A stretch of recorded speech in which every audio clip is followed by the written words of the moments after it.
Hey everyone, welcome back to Dialog Choices. Also, Stephanie's here again. Hello. Hello, guest star. She got home just in time, so she's been desperately eating and drinking while we prepare. Text message while I was driving home. My car told me. And I had to warn her, don't...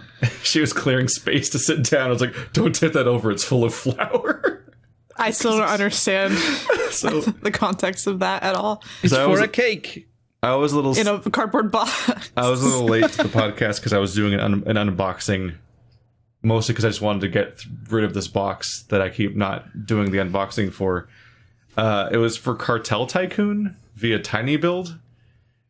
And what's funny is I had no idea it was coming because there was no notification it was coming. And then I actually had notification for a different PR thing that was going to come in from Medium, that like split screen horror game. So when it came over here, I was like, candy, and then I opened it up and it wasn't candy. Oh. But they sent you flour? Well, the drugs was flour. Oh, they sent you drugs. And I cut it open to see if there was things hidden inside. You cut it open to see if it was real drugs, but it wasn't. Well, I needed to know if they hid anything inside the flour because my brain goes straight there. Like, there's a key. There's got to be a key inside.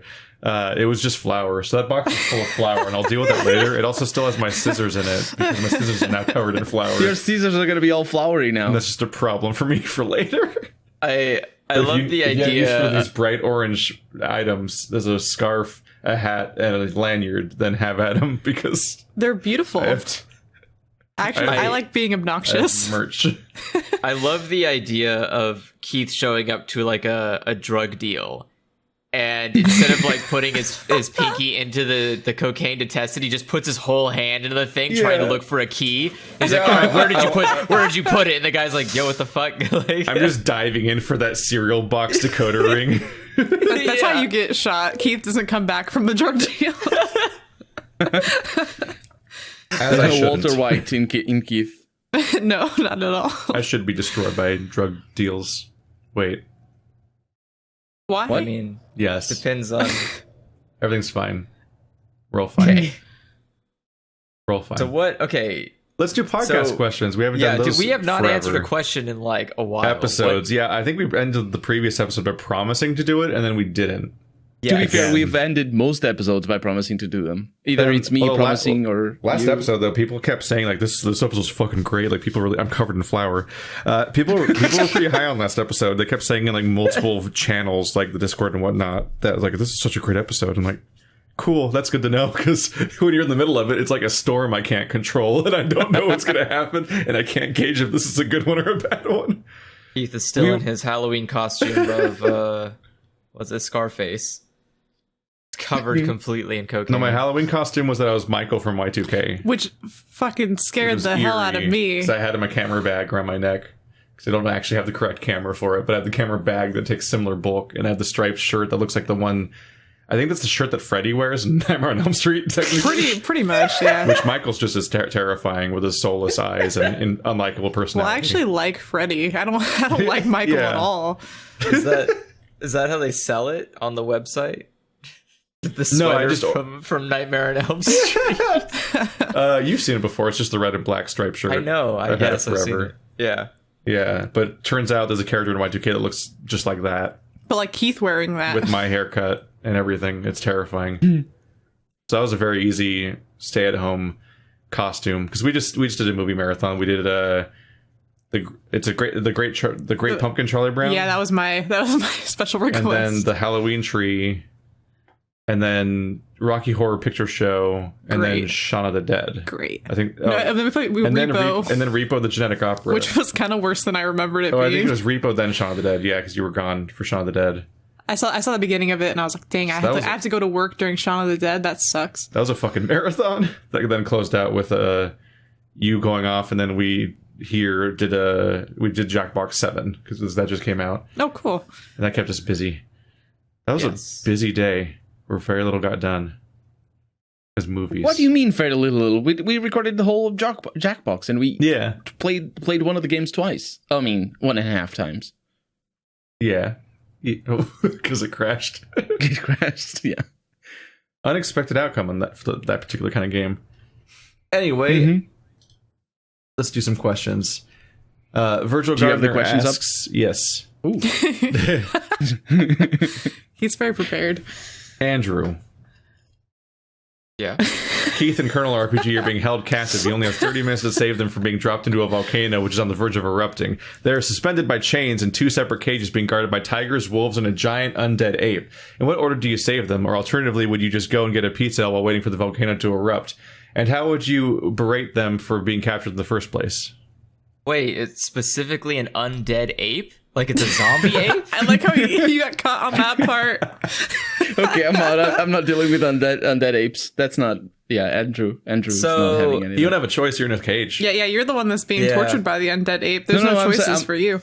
I'm role-playing Andrew here. That's what I said. So a lot of this implies... So, like, I'm thinking of all the places that have volcanoes. I'm going to assume that wherever it is, it's at least a civilization that has helicopters. So I'm just going to rent a helicopter. And I'll fly over and get really close to the cage and just eat pizza and watch you guys as you're hanging there. and kind of just mockingly go, man, how did you even get here? Who put you in here? The undead ape? Like, how the hell did you get in the cage? And then how did someone find a zombie ape to put in front of here? That's a lot of work. That's a lot of effort to go into just to bait somebody, to challenge animals. Who hates you guys so much? Like, that's a lot of effort for just you two. Like, they must really not like you. What stands out to me is that whenever you're in 2 separate cages, usually the implication is that you're separated from each other, like by a significant amount. That's why you're in 2 cages usually. But there's only one undead ape. So like that's why I'm confused. So like, you can't guard both of us, can it? Well, there's tigers and wolves. The tigers and wolves hate volcanoes. What if tigers and wolves are at one cage? It's really just an undead ape. As if undead apes don't hate volcanoes. Undead apes are wild cards. Bitches. Are they? Yes. Have you met an ape? It's pretty volcano friendly. It's usually just it's an undead ape though. Why would the undead part make it? You don't know if it has the same logic. Like, do zombies don't have the same logic as human beings do. Maybe the undead ape is just drawn to volcanoes for some reason, or thinks that Keith smells really good and just wants to eat Keith. Let's assume the wolves are likely not even aggressive because a volcano would probably not be their territory. That's a good point. Also, wolves tend to not be very aggressive in the best of times anyway. I think the undead ape would kill both of them before Andrew even showed up with the helicopter. I think the undead ape would be the only one left. I think we're assuming the cage is ape-proof. Well, but the tigers and wolves would be a non-factor because that ape would just wreck those. Yeah, right. Wolves I fought the undead ape in Sekiro, and that thing's a fucking nightmare. It comes back twice. Like, I'm pretty sure.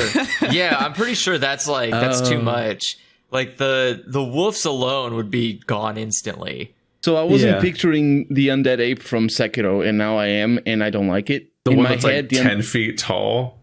Yeah. Yes. And decapitation in my head, is not it was just the skeleton of an ape going around doing Bethesda sounds. God, oh my god, it's even worse. I don't want like a skeleton ape running around. What do you do about that? Because if he was just a skeleton, maybe the wolves would be like, I'm going to get myself some bones. And meanwhile, the tigers are just, I don't know, chilling. What do tigers do? Tigers, I think, are like giant. They're just like giant cats. So I think they're lazy like 90% of the time, and the other 10% of the time they're just like monstrous demons. Yeah, I don't know if the tigers would be down for a volcano trip. I think that would be too uncomfortable for them. Yeah, I could see that happening. I feel like you picked a lot of animals that are not going to be great at guarding things.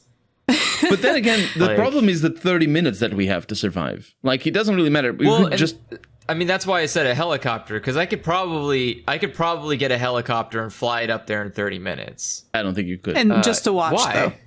Yeah, but just to watch. But yeah, like 30 minutes. That's too little. It's too little? Yeah, 30 minutes goes by in you go to the helicopter rental place. You gotta fill out paperwork. You gotta look at your ID. You need to sign the insurance. You need to convince the driver to fly you that close. Yeah, you don't have a license. You can't drive yourself. Steal a helicopter from somewhere. That's in character. So not only would we die, but you would also go to prison. Okay, to make it even easier, I'm going to fashion a rope. I'm gonna fashion a rope out of the nearest tree, take the zombie gorilla with me, steal a helicopter, leave the zombie gorilla with whoever I stole the helicopter from. That will solve that problem. This isn't Minecraft. You can't make a robot out of a tree. No, what? Says Yeah, who? you can. How do you do that? By vines? If you could also take the tree branch and strip it, and you strip it piece by piece to make a rope out of it. Oh my god, that's a lot. Oh my god, that's true. I'm just now realizing. I thought ropes were made just out of, I don't know. No, I mean, you ever seen like Castaway? Like he takes like takes the strips of like the fibers. Yeah, the fibers, and he kind of like braids them together. I mean, how do you think Hawaiians got anywhere? It definitely wasn't because they went to Home Depot and found some rope to build their boats out of. Oh, are they boats made of rope? Well, they just completely rope. I mean, I'm talking the Hawaiians old can make school rope. I think a lot of people figured out how to make rope around the world. I mean, if Andrew can do it while we're being almost killed by a volcano in 30 minutes. It's kind of like how every society independently invented like wheels, swords, and spears like convergently. Like they didn't like learn them from anybody else. They just all figured them out separately and sort of differently. Yeah. Because there's just like natural stepping stones that people. I like the idea that everyone around the world was fed up with carrying shit. That's a really good. That's like a reassuring unity. We all were like, "Man, this sucks. There has to be a better way." And some guy was like, "Why not wheel?" I was like, The moment you build a house or something, you're like, "Fuck, I have to carry water here every day, forever. How do I make this less shit?" I like to think that there's also some social kickback to the invention of the wheel in different parts of history to different people. And they're like, it's like when tabletop RPGs were invented, everybody was like, "Ooh, it's Satan," and they're casting magic. And back in 10,000 years ago, it was the wheel. "Oh no, it's Satan," and they're casting magic with the wheels. It's always Satan, man. Satan's doing a lot of cool things. Like that dude just, I tell you what, Satan wasn't even invented yet. but it was always Satan, though. It was always. It was proto-Satan. Yeah. Do you think cavemen had unicycles? Of course. Unicycles. What would their clowns ride? Right. Yeah, like did they craft a stone wheel, put a stick in between it, stand on the stick, and just go down a mountain at something? Like there's just a mammoth down at the bottom, like living my life, and then he sees like a guy rolling down the hill with a spear, and he's like, "The fuck?" No, you're forgetting that humans are pack hunters, so it's not just one guy; it's like the whole tribe all of a sudden. Oh god, now it's unicycles and terrifying. The spear. Yeah, it's those like mammoths a gang didn't at know what's that going. point. Now it's like a motorcycle gang showing up at a mammoth, and the mammoth is like, "This is a little much." You know, it's worse than a motorcycle gang because it's like electrical motorcycles because it doesn't make noise. I'm pretty sure they made noises going down. They were probably like, "Whoa!" Well, I think it inherently would make noises. But if Andrew had a unicycle and a spear, he might be able to kill the undead gorilla. That's true. Speaking of which, I don't know about a spear. I think like Stephanie gave me a face about it because I brought up the video of the boss fight. Specifically, I just wanted her to see how it gets back up and suddenly looks like it's being like the Sekiro gorilla. It suddenly looks like a marionette when it gets back up. Like the way it rolls around is pretty gross. It's really creepy and sway. Yeah. But then she saw the fucking centipede. It's the worst boss, and I've never played the game. Sekiro's very odd. I was lucky to experience that, in the wild, because I think a lot of people got spoiled by Donkey playing it and having that. I got spoiled by Keith playing it. And seeing there was a lot of heartbreaking moments throughout that playthrough where I thought I beat a boss and then I didn't. Yeah. And it crushed me over and over again, and none of them had been spoiled. They were all miserable experiences. Good. I was not doing great at that game, so whenever I would like struggle and use every single heal, and then on my 10th attempt I finally beat the boss, only to have them get back up and basically be a new boss that you do have to still, and you have to beat both of them back to back in order to really beat the boss. I cracked a little bit inside, and there's like 5 of those at least in the game, and they don't just get back up in 7 stages or 5 so stages. There's the so final many. boss is basically someone laughing at you, going like, "Haha, you thought that was rough. Let me just do this, but 11." Like I've never been more indignant than like fighting. I think it was Madame Butterfly, Yeah. And not only was there so many phases and she was so difficult, but she was so early. And I was like, it can't be this hard this fast. What the fuck is the rest of this playthrough going to be? What have I got myself into? That was the boss. That was the boss where everything clicked. Like the moment I beat her, I was like, oh, I will never lose again. I have figured it out. And like from there, the game was a cakewalk for you. I'm sad it's not like visible anywhere because I can't refer people to that playthrough because you didn't let's play it. Yeah, I didn't. I streamed a lot of it on Twitch, but I don't think it's still there on Twitch. You kept streaming stuff, but everything vanishes in that case. It's like, no, you gotta believe me. Andrew just fucking waltzed through fucking Sekiro after it broke my heart for 3 months. Like it was nothing. I did struggle. I did struggle for Madame Butterfly a lot. It was a lot of head to the wall. But you're a nightmare. Like I've given up on almost no things. Like I recently gave up on Velkhana for a whole year and just came back to beat Monster Hunter World Iceborne. But besides that, one of the only bosses I've ever given up on was Nightmare Grim in Hollow Knight, and you just went in and beat the entire DLC in 15 minutes, basically. Both boss fights and the entire quest chain for unlocking them. It was fucking nothing. You're a fucking Mega Man speedrunner just doing a warm-up for the day, and it's all right, fucking great. No, it's great. I spent fucking 6 hours and had a breakdown, but it's great.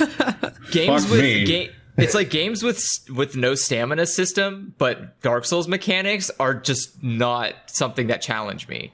I find myself going oh, the stamina was the part of Dark Souls that was hard for me. Everything else was really was really fine. I remember even is that Dark Souls. Is that going to be the make or break for you when Elden Ring comes out? You're is there a stamina bar? No, I'm in.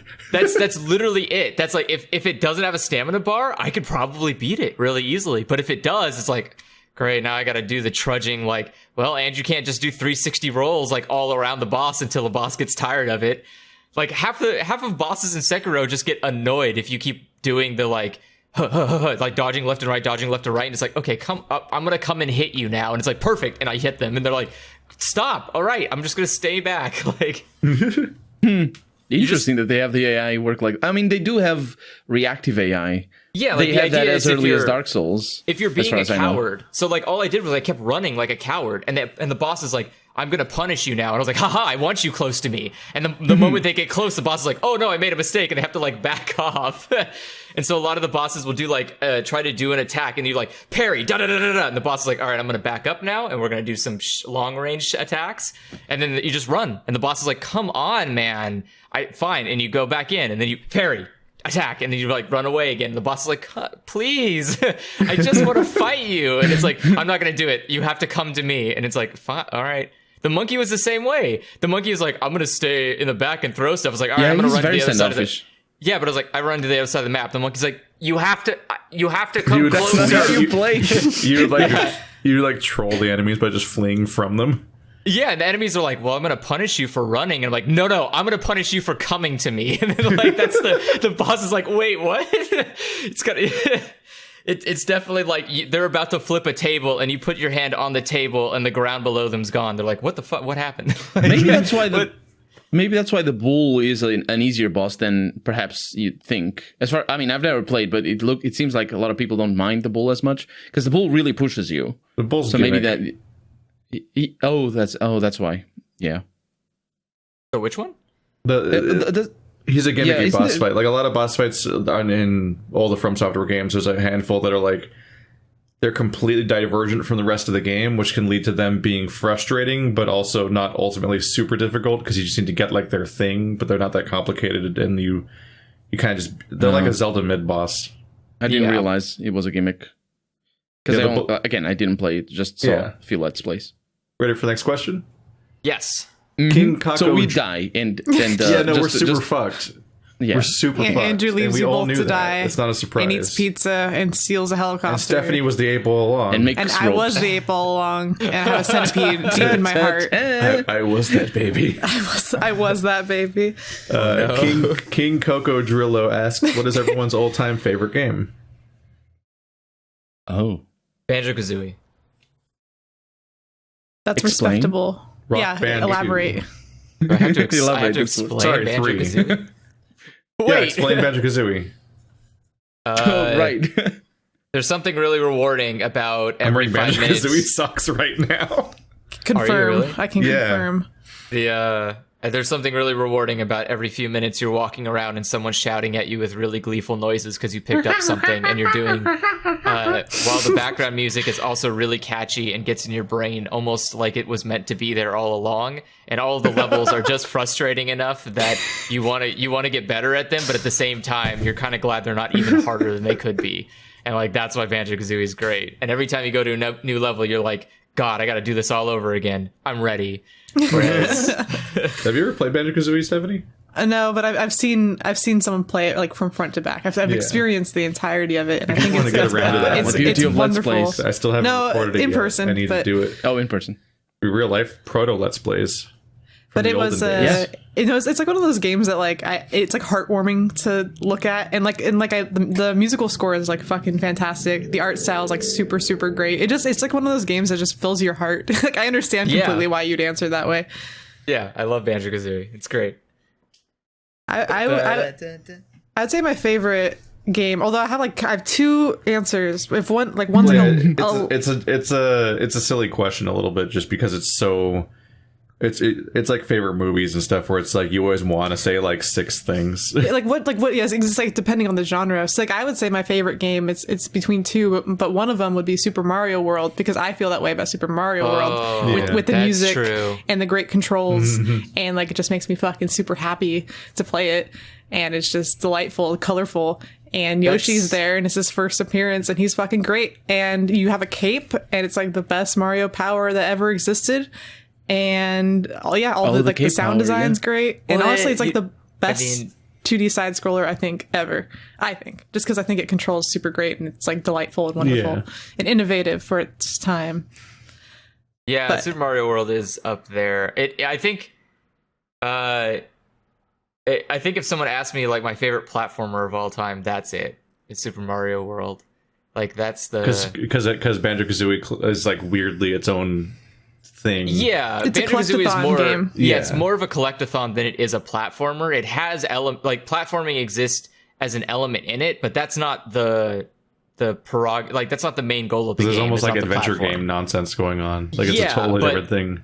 But Super Mario World is like, all right, boys, I hope you trained really well with the previous 3 it's like Marios, because now it's time to get serious. Like, I was watching like this whole video explaining like how they got like the camera to be really good, which was like at the time that was like it was like innovative in the way that it used the camera, because the camera would follow you, but not in like a way that was as restrictive as like previous 2D side scrollers. It was like they kind of like explained it a little bit, but I just I know what you mean.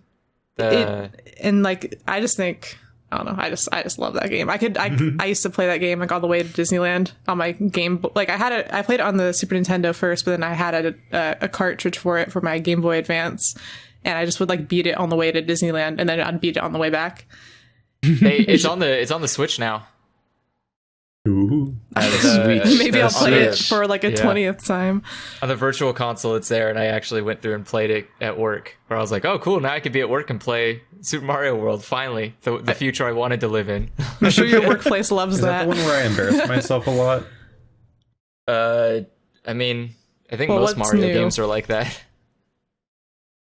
Yeah, it was Super Mario World, yeah. I was miserable. Not legitimately miserable. I was so incompetent at Super Mario World that I had to use the Wii U's save states constantly, because the fucking life system would perpetually send me back to several levels ago. No, you have to go. And I'm like, I can't. I'll never beat it. You have to go to like the first couple levels and just farm lives forever. That's what I would do when I was stuck as like a kid. I'd be like, okay, level 1 and level 2, like grind. I have like 50 lives now. Like, Keith, it's easy. The first level, there's literally a trail of turtles, And if you get all of them, that's a 1-up right there. And you get all the Yoshi coins. Wait, so you guys just cheat in a different way? No, it's strategy. Everyone was so mad at me for doing what I was doing. There's like people that were like witch hunting for me for just trying to make it a playthrough that was watchable.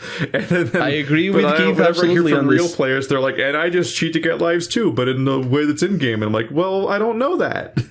Well, it's just I'm talking from like a kid. Yell your fucking Nintendo powers growing up. No, like I was proud of myself because I figured out that I could get a lot of lives on the first couple levels, and so like they're all like, you're missing all the secrets, and I'm like, I don't even know what Mario secrets look like. I barely know what the enemies do and how to fight them. There's always a pipe, Keith. It's always a pipe. Yeah, I would try the pipes, but there's all these weird obscure things in Super Mario World because it's built for you to play for hundreds of hours as a child that has no other video game, but everyone expects you to magically somehow do half that stuff, even though you're going in blind with no context and you weren't raised on drip feed of Mario. Because my first Mario, I think I had the original Mario because I had the Duck Hunt cartridge, but I didn't really play it very much. So the first one I spent time with was 64 because I've always liked the Banjo-Kazooie style games better, and that's kind of what all the 3D Marios are.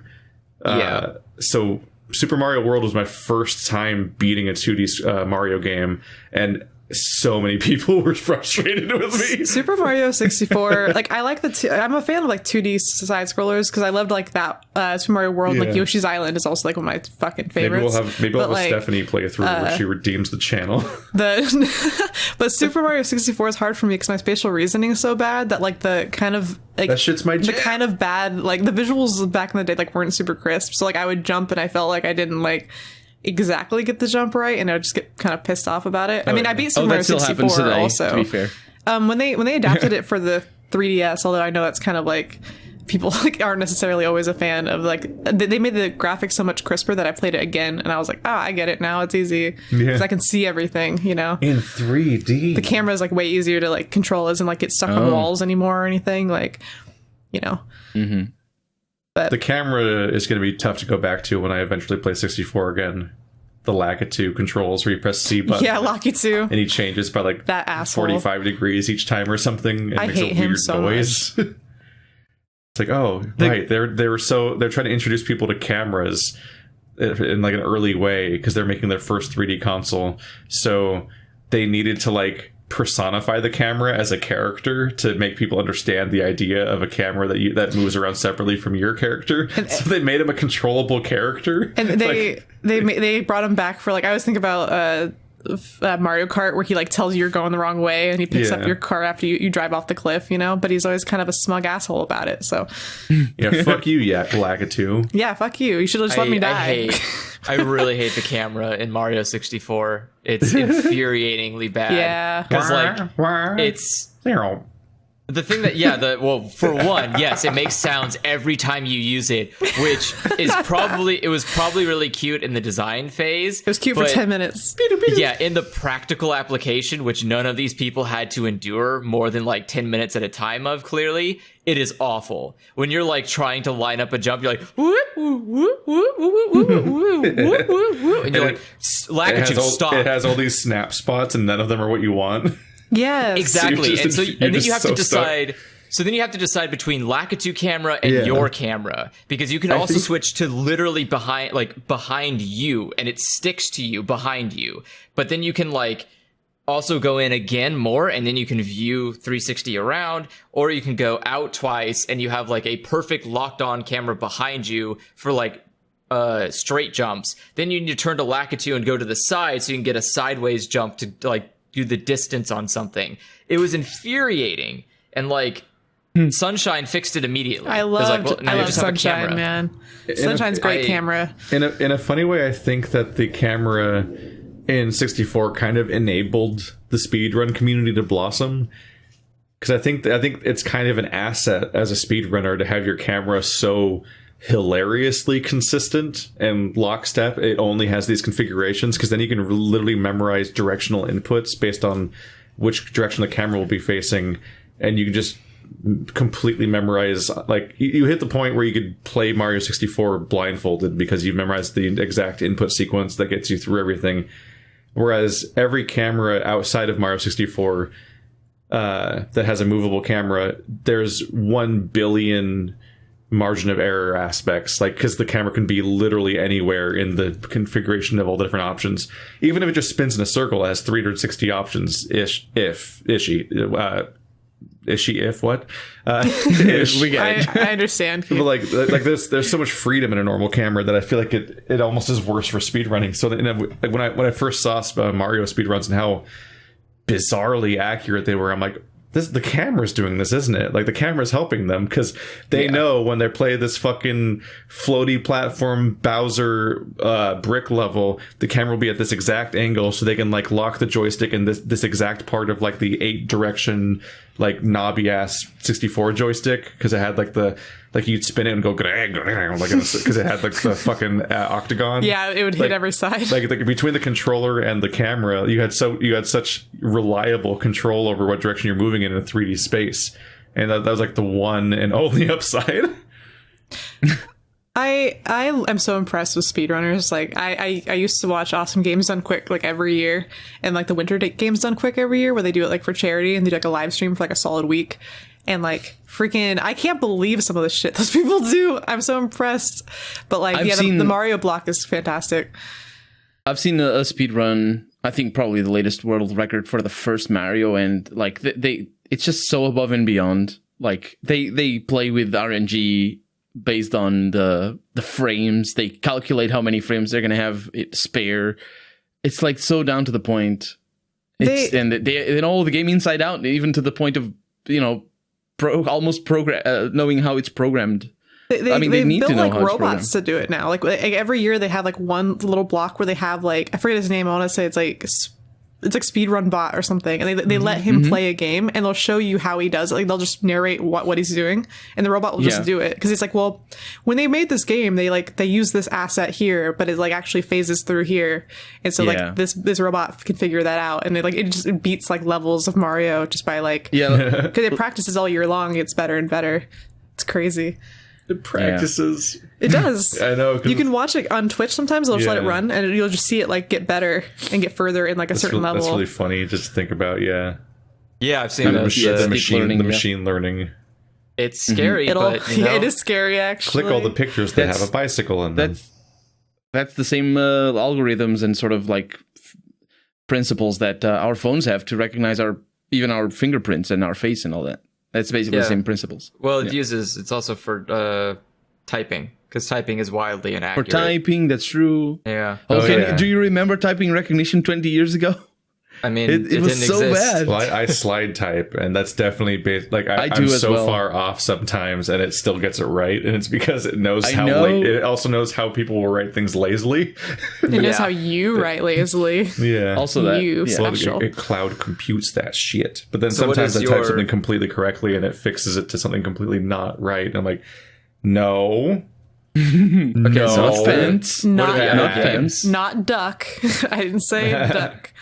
Well, eventually you flip it, and it starts correcting duck to fuck after you've fixed enough times, and that's also not great. I'm going out to feed the fucks. Like, whenever they get duck, they switch it to fuck. That must mean they mean fuck. It's like, no, I mean fuck when I mean fuck, and I mean duck when I mean duck. Quack, quack, motherfucker. I like to think of some poor computer sitting there. It's like, I don't understand. Everyone keeps either saying duck or fuck. It's a lot of the same. Like, humans must really be like completely enthralled by these two things. They're gonna start reading into the conversation and being like, okay, would he be upset by this situation? And then they're gonna no more ducks for you. It's just all fucks. So I actually have news related to this a little bit. Well, not news. My news to me that happened to me.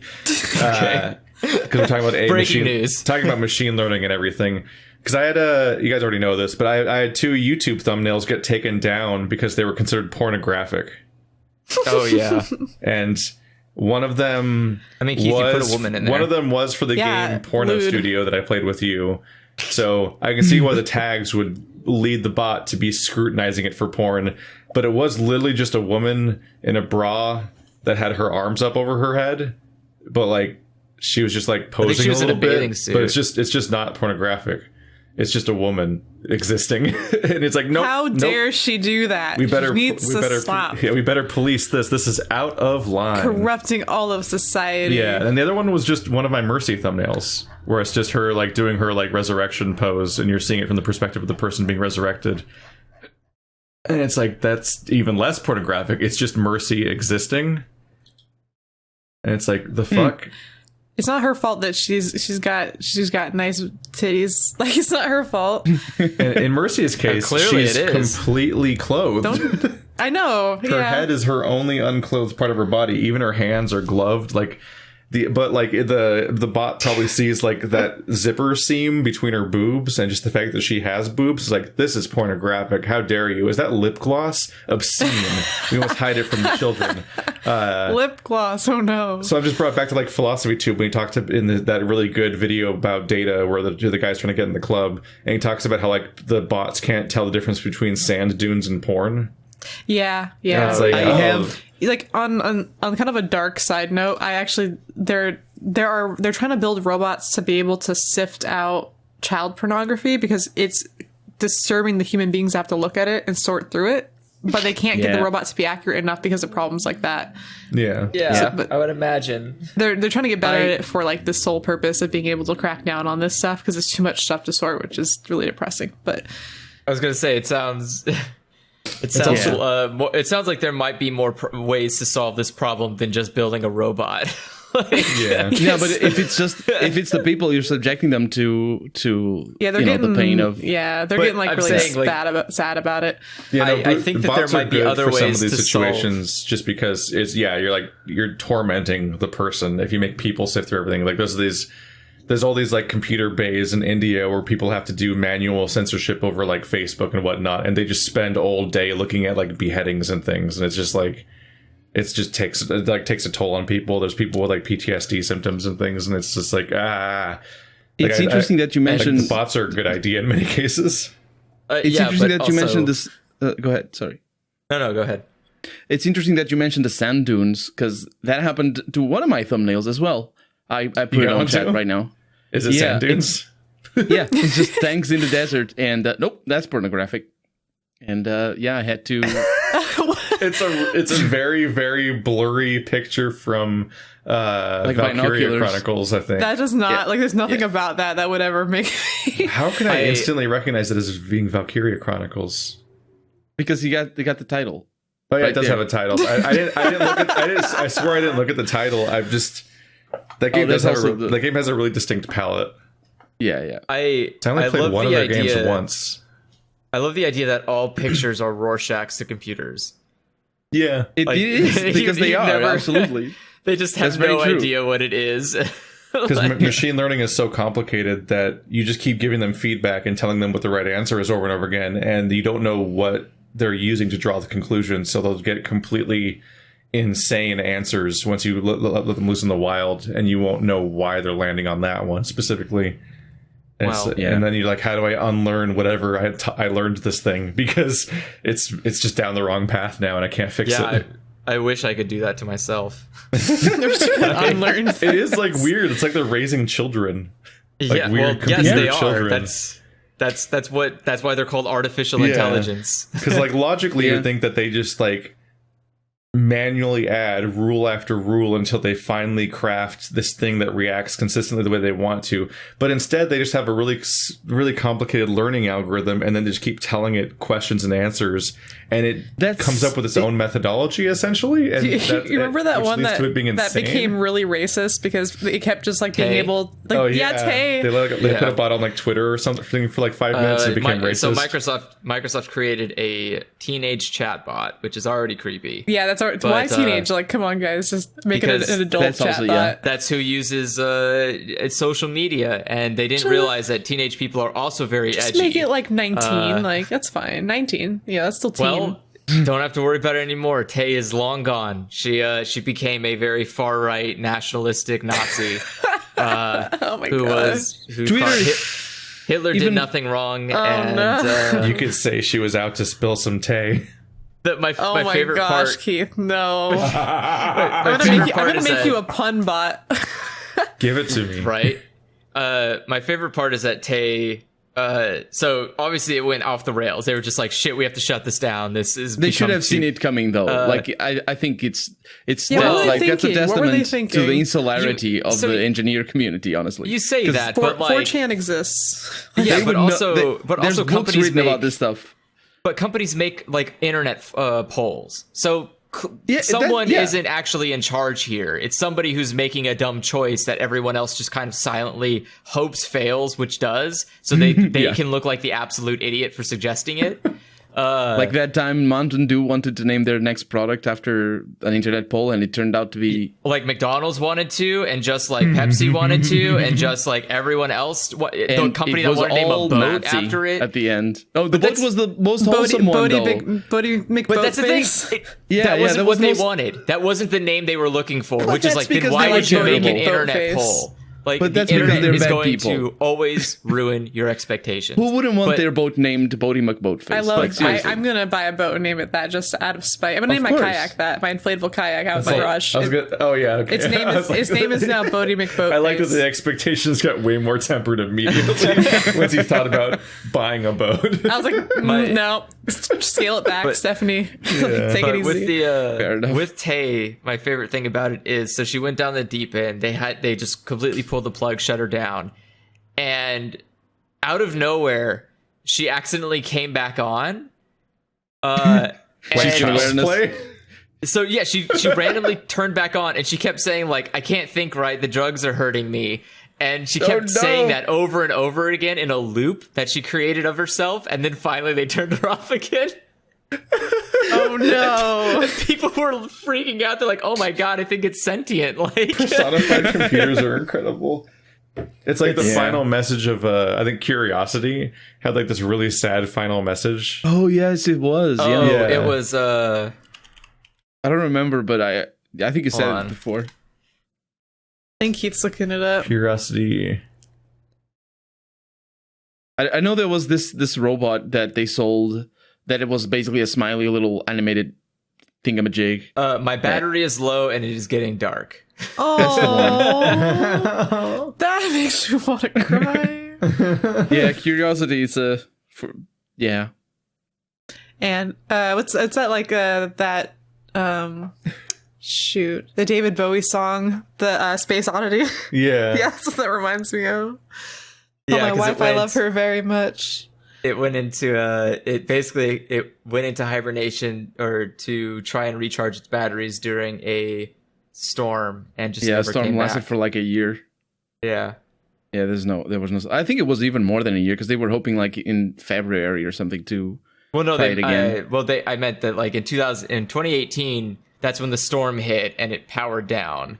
Yeah. And so they expected it to come back like within a couple months after the storm reset, but it never did.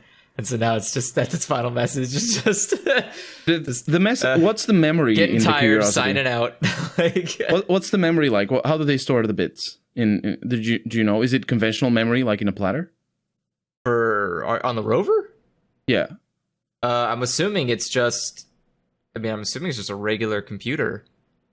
Because if it's anywhere close to what the original computer that took people to the moon is, because that thing was stored through magnetic. Not like the original computer that took people to the moon wasn't a computer. It was literally all analog, a custom built shitty puzzle box. And people back on Earth had to do error correction. It was like super complicated. Here's how shitty it was. They built a box. Then to test it, they had to all these pins get tripped. So all these triggers get tripped, which is how it does. It's because like all programming is just else if statements, and so they just made physical else if statements, and so they all got tripped, and then they had to manually put them back into the previous position. Exactly. And there were thousands of them, and so so they just had to they used it, they tested it, it went it fucked up, and so they just handed off to a room of people that they hired to flip the switches back. Yeah, and then they would hand it back to the scientists, and the scientists would be like, all right, test again, failed. Here you guys go again. Isn't that fuck? Dude, what a job! Isn't that like amazing to think of how far we've come in that regard? But also that they did that. I think it's less amazing because now it's like, can we go to the moon? Like, nah, that's too hard. I'm like, what I'm saying is like in 100 years maybe, if climate change didn't kill us all, which is unlikely. when we get to maybe we're gonna get Curiosity back, but I don't know if the memory is gonna still be good, because if it's NAND flash, it's not gonna be there. The bits disappear. Well, but I don't know. The thing is, I don't even know what it's.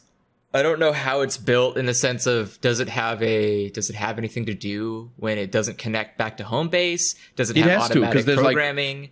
Because it's not direct. Like, it's 48 minutes to receive the message and 48 minutes to send it. So like it has to have local programming. But that's what I mean. It's like maybe something all that maybe it's just sitting there, and all that happened was it's still charging and it's still active. It just something.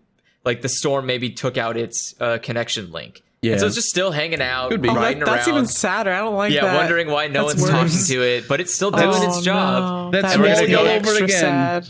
We're gonna go there like 10 years later, and it's like Curiosity's like, hey! And we're like, wait, found what? Aliens. We've been chilling. They got the nicest kush up in here. Poor little Curiosity though. we're gonna get friends in there, maybe. We're gonna send another robot there, and it's like, hey, is that Curiosity? Curiosity has like a little village. It has a knife. It's just driving around the Mars wastelands with a knife. It's got like a skirt made of ferns. Yeah. It's got like bones on its head, and we're like, wait, where did you get the bones? It's like, I'll never tell you. And it's like driving away, and it's like, Curiosity, come back. It's Mad Max all over again now. We're just skipping all the movies. He's been forsaken by his home planet. They left me here. Look at me. The humans have abandoned us. I will not turn over Mars to them. All right, Colonel, so what's your favorite game of all time? It's a difficult question, obviously, but we got there from Mario. If I had to pick, I would have to say Fallout 1. The very first Fallout. I almost said Fallout New Vegas, but that's way different. But explain why. Use your voice to explain. Yes, I'm playing Fallout New Vegas right now, and I think it's an amazing game. But it's complicated because the Fallout 1 is a mixture of all the things. For one, it's a setting that I really enjoy. It's post-apocalyptic, and it explains for the very first time what the world of Fallout is like and all that. But second, it's also very charming and comfortable for me to play because it's 2D, it's turn-based combat. Like, I just chill and play, and I explore the world that I know well. And it's not a very big game. It's like a game that you beat in like 15 hours, maybe 20. And it's just like the perfect RPG. Everything is concise. It's made clearly by people who... It's not made by a big team. Challenge so it's accepted. Tune in for my 70-part playthrough.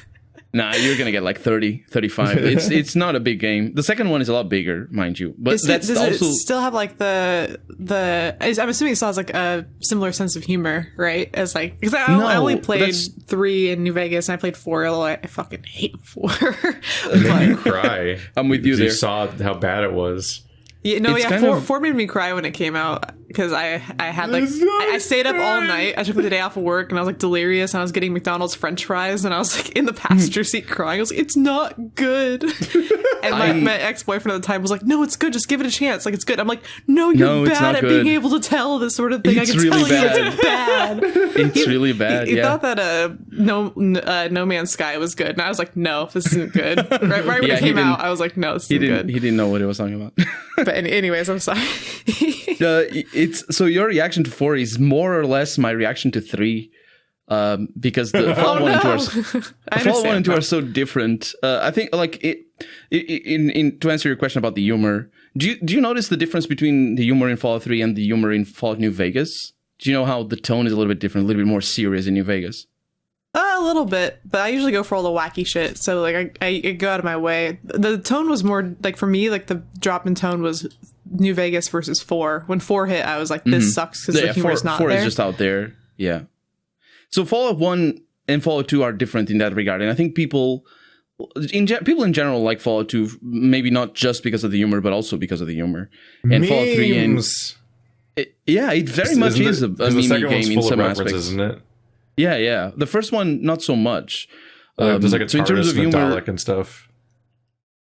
Yeah, there's like a bunch of random encounters, but like even in the main storyline, there's a lot of references and a lot of obvious, homages to certain things. The first one is a little bit more closer. It's a little bit closer to what you'd expect from like a. It's very much inspired in I mentioned it just now, the Mad Max, right? Mad Max and a little bit of Waterworld. So Waterworld is also a little bit. That's the sort of humor that Fallout 1 goes for as well.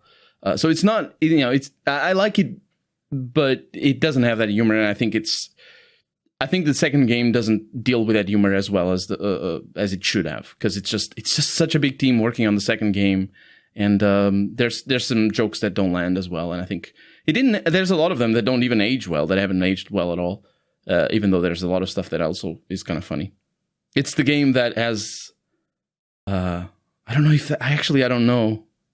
I'm not going to spoil it though, but the ending is like the ending has one obvious line that like Fallout obviously is a very politically charged setting and a very politically charged themes until it gets taken over by cowards. But the second game has one character that you talk to that specifically mentions the Republican Party, and you can guess how they talk about it. But I don't know if that's like there's some content there as well. It's just there's some jokes that sometimes go out there. Like in Fallout 2, there's a group of people that are clearly Scientologists. They call it a different name, and they like dwell so much on giving crap to the Scientologists. And it's like feels a little bit out of place. I don't know. Fallout has its ups and downs in Fallout 2 in particular, and then I guess the franchise has that as well. I think Fallout 4 was awful. I didn't finish it at all. Yeah, I mean, the reason when people are like, oh, what's your favorite game? Like I said, I'd say Super Mario World. I usually also say Shadow of the Colossus. I think that's actually my other favorite. But Fallout always comes up as like an option, because when I think back to like Fallout New Vegas, the amount of like fun stories I have that like there's so much make me so happy to think about. Like all this, just like a whole bunch of stupid things. Like I did this, and like a lot of them are like have to do with the game's flaws, like the glitches and things. Like it's just fucking hilarious. But you remember it almost as if you lived these experiences yourself, which is like what's fun about playing such an elaborate game like this, is you can play. I always play it just as myself. I never like try to play a different character. So it's like, what would I do if this happened? It's like, kill that guy. You know? Oh no. Well, and then Kaisar's Legion like giving me shit because I'm a girl. Like I thought that was so funny. Like they're just like, oh, you're cool for a girl, I guess. And I'm like, I'm gonna come back and kill all you. I have a power fist here. That's exactly what I did. You will bleed. I actually have the same. I usually have the same problem because I often play as a female character in games, like especially in games that I play in third person. And so like there's all these times I'll be playing a female character, and sometimes I'll be like, wow, you're pretty cool for a girl. I was like, what? That's a weird thing to say to me. Why would you say that? You know what it's like on the other side. You're getting a taste of the female experience. That or like I get really annoyed when I'm like someone's like being just being really rude or something about it. It's a bunch of male game developers writing in lines like, you're not like other girls. Yeah, and I'm like, excuse me, how dare you? Then they give me the Black Widow perk, and I can just kill them all. Like, so it's fine. They thought about me. There's ways to do that properly, and there's ways to do. I think oftentimes it's done badly. Like in games, like for example, there's this one game that I'm playing right now. Under Rail is the name. And I'm playing as a female character, and it's not a game that has like, it's very obvious that there's more male characters than female characters in places of power, and you can sort of tell the bias from the creators. It's sort of implicit in, it's unless you're very conscious of it and trying to avoid it, it's you can always tell. But it's not a world, it's not a setting that's particularly patriarchal. And then there's this one character, and it's sort of out of nowhere really, and you just arrive and they're like. Oh yeah, as girls we can do all the jobs that men can, and I'm like, whoa, are we in the 50s all of a sudden? Because it really feels out of place, that one line, because everywhere else in the game it doesn't, gender is not really an issue. And then it's like not worth mentioning because it's like not something you're really supposed to think about. It was like the 5 minutes that the developers remember gender exists. Gender, I will talk about it in this one scene. But there's also there's also a way to do it well, and I can only think of one that's not really about gender, but it's about race, And I'm not going to spoil it, but there's one companion in Pillars of Eternity 2 that if you have a relationship with them, and if you're an Orlan, he goes... I'm a dwarf. They go, I'm like, they don't want to date you, but they say, you're pretty cool for an Orlan. Or, no, actually, they say, you're not like the other Orlans, which is a racist name. But that is done well because... And then you throw him in a pit? Oh, yeah, you can definitely call him out on that. Like, the game is very obviously written knowing why that is a problem to say when you say it like that. And I actually went on interesting a rant use of gender that I haven't technically played it myself, but I keep hearing about it, is that in the Mount and Blade games, it's all about like putting together this war band of like mercenaries or whatever, and like conquering lands, and you're working under some larger leader. But like as you gain more power, you can become your own big company, and you can take full charge and all that. But it's all about like, you know, like you there's like all the turmoil of the politics of the map, and you're free roaming, and it's kind of like an emergent storytelling game where it's not really like a preset on rails thing, but just kind of a sandbox of these all these forces interacting like civilization, and you're just trying to like keep you know win fights, do politics, buy more soldiers, and keep like sort of swelling and getting momentum, getting swole. But it's a really interesting sounding system where apparently playing as a woman in that game is hard mode.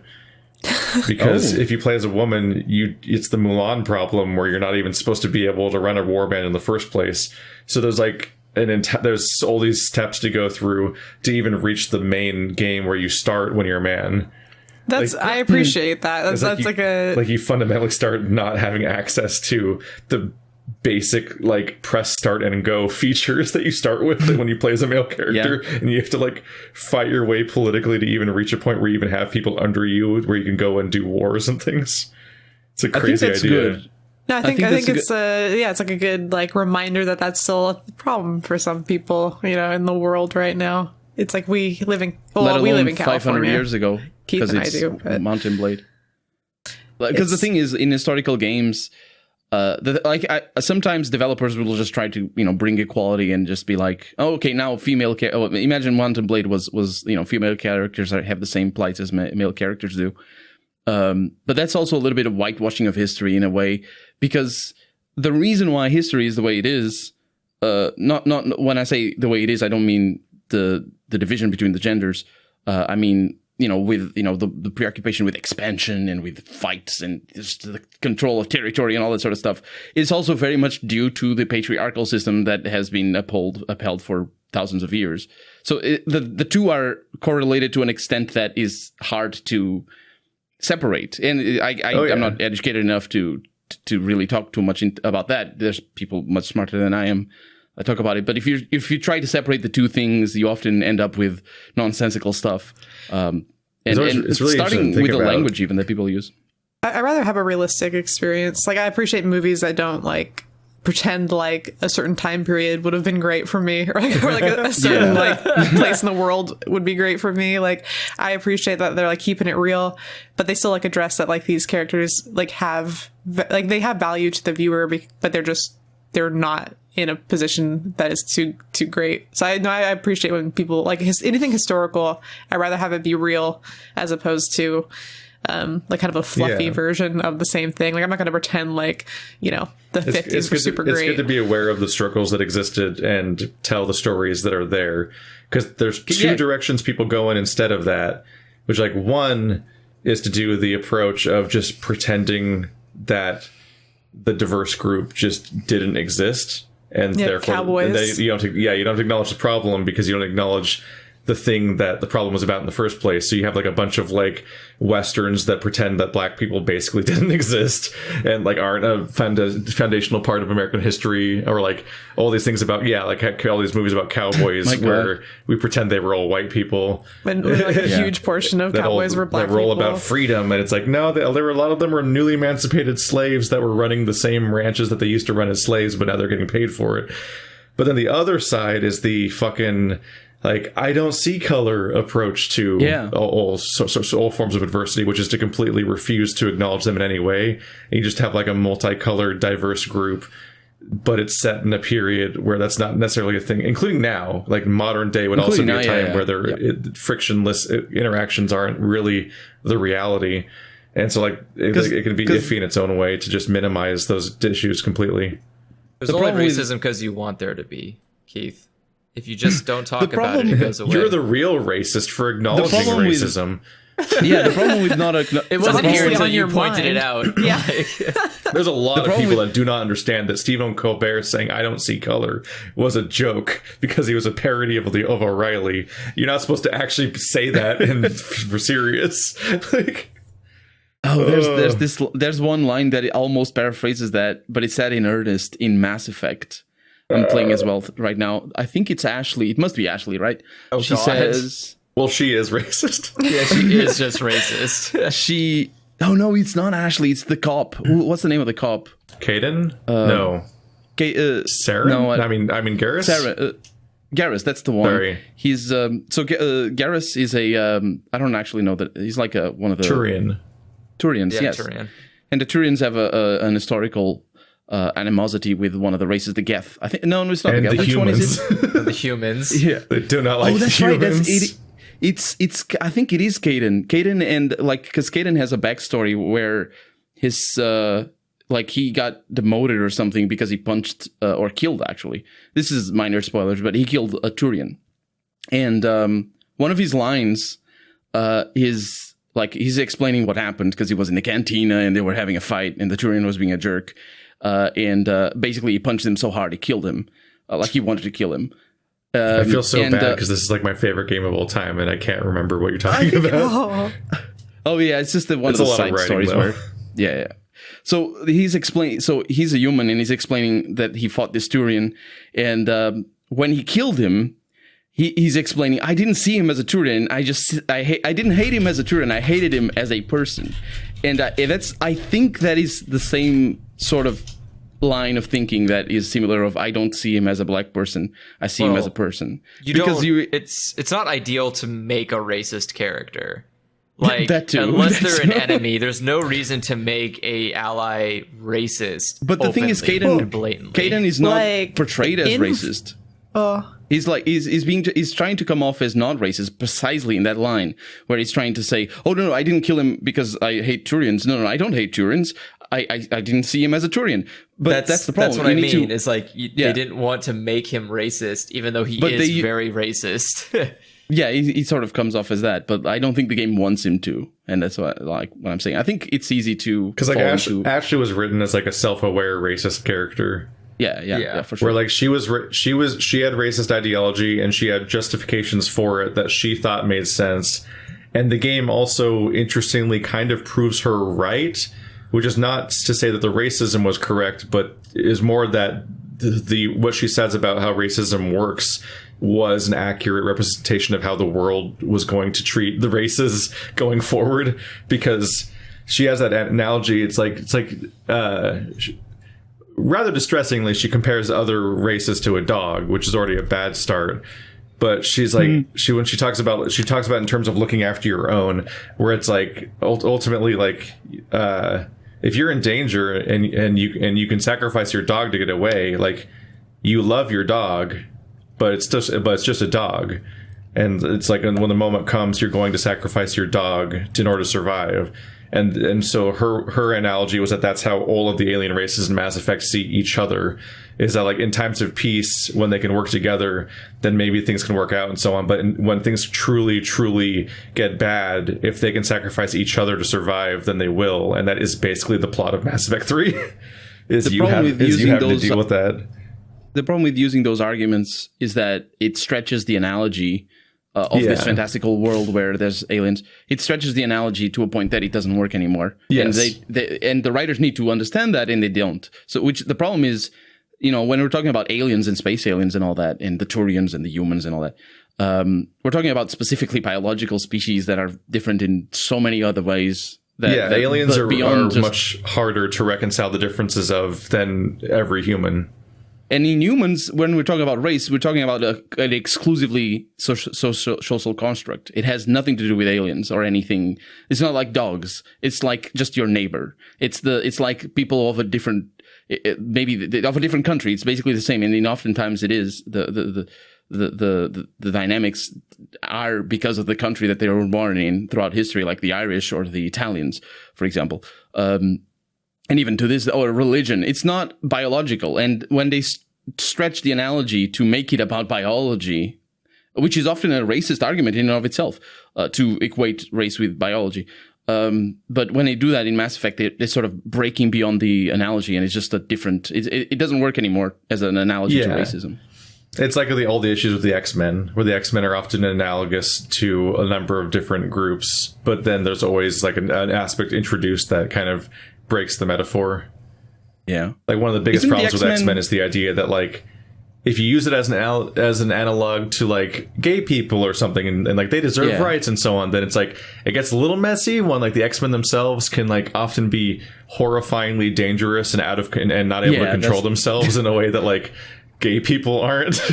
Like just sort of reinforce certain stereotypes. Or when fucking J.K. Rowling came out and was like, oh, actually lycanthropy was always a metaphor for HIV or something, and it's like, oh, the werewolves are all gay.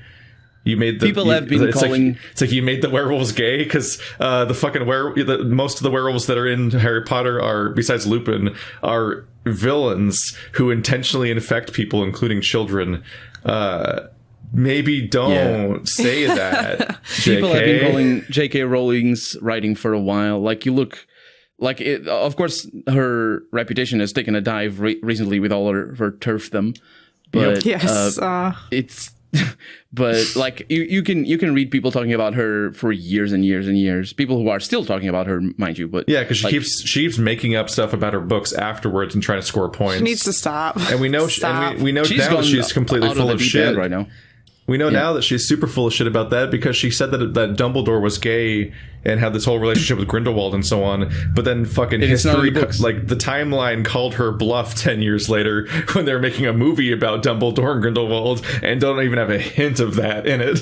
It's like, all right, well, you had your chance. That was your chance to go through with the thing you empty said. Promises. Empty promises. Because she claimed that right after the last book came out to score points after she'd already written everything.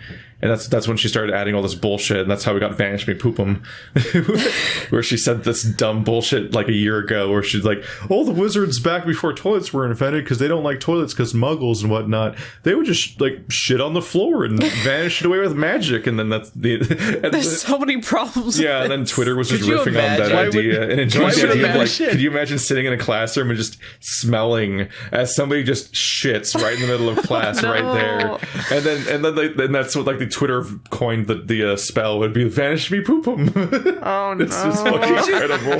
Could you imagine being like, could you imagine being so racist that you don't want to use plumbing?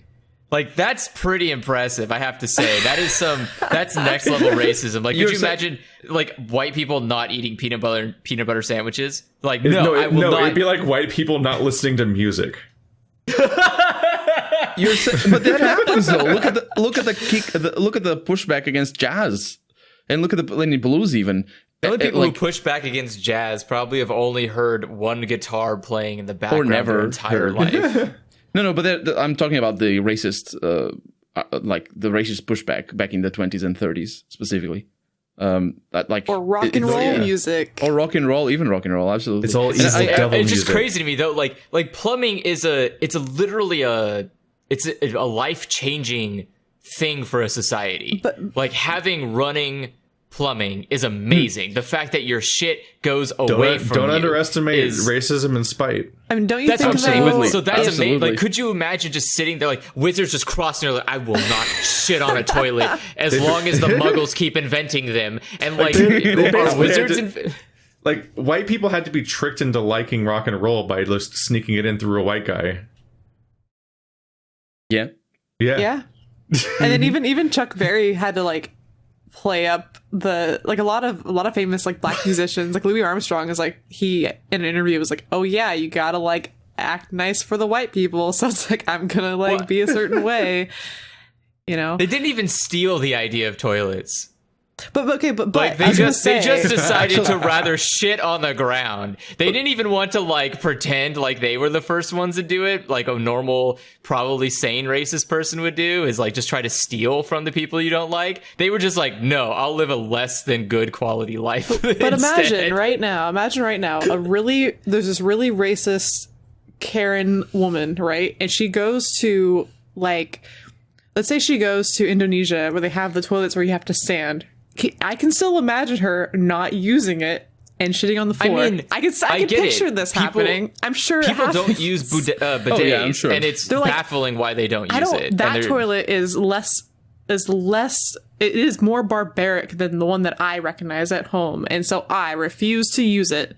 Like rather go. That happens for sure. Like, I could see that.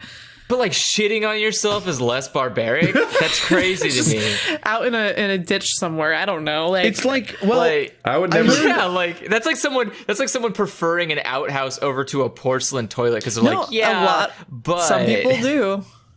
India has that problem. Yeah, but those people are wrong. I mean, yeah, outhouses are definitely like I would definitely like to avoid.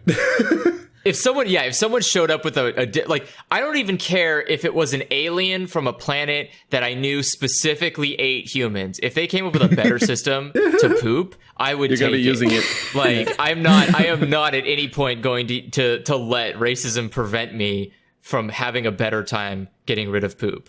That's not gonna happen. Like, I have no moral stand to make or anything, but boy, I do kind of fear my first encounter with a confusing toilet. Just watch JoJo's. Just being in a strange season 3, where they explain all the different toilets to you as they travel. That does happen in that anime. Yes. Yeah. Well, because they travel over the world looking for stands, Keith, and not everyone uses the same toilets. It's like George R. R. Martin. It's like a little side note. It's like a little side note. Yeah. Like, oh, by the way, toilets here look like this, and they just show you. If I sit down and the toilet seat is like more squarish than normal, I'm already scared. It's gonna be pointy. Ambitious of you to assume there'll be a toilet seat. Here's a pro tip. That, yeah. There's a fair number of toilets that look like a urinal but on the floor. Yeah, that's what I'm talking about. Those are the ones in Indonesia that I'm referring to. You're supposed to crouch on those. Those are crouch toilets. Yeah, you're just crouching and pooping. Honestly, I've been to gross bathrooms to the point where you have to like. As a girl, it's like I have to pee everywhere, so it's like you have to hover. So it's because it's like I ain't touching that. You got like a history of hover. Yeah, you got to work on your like your calf and your thigh muscles to like be able to hold you up because you're not making contact. That's a part of it. That's why women be walking around with thighs the size of the toilet. Like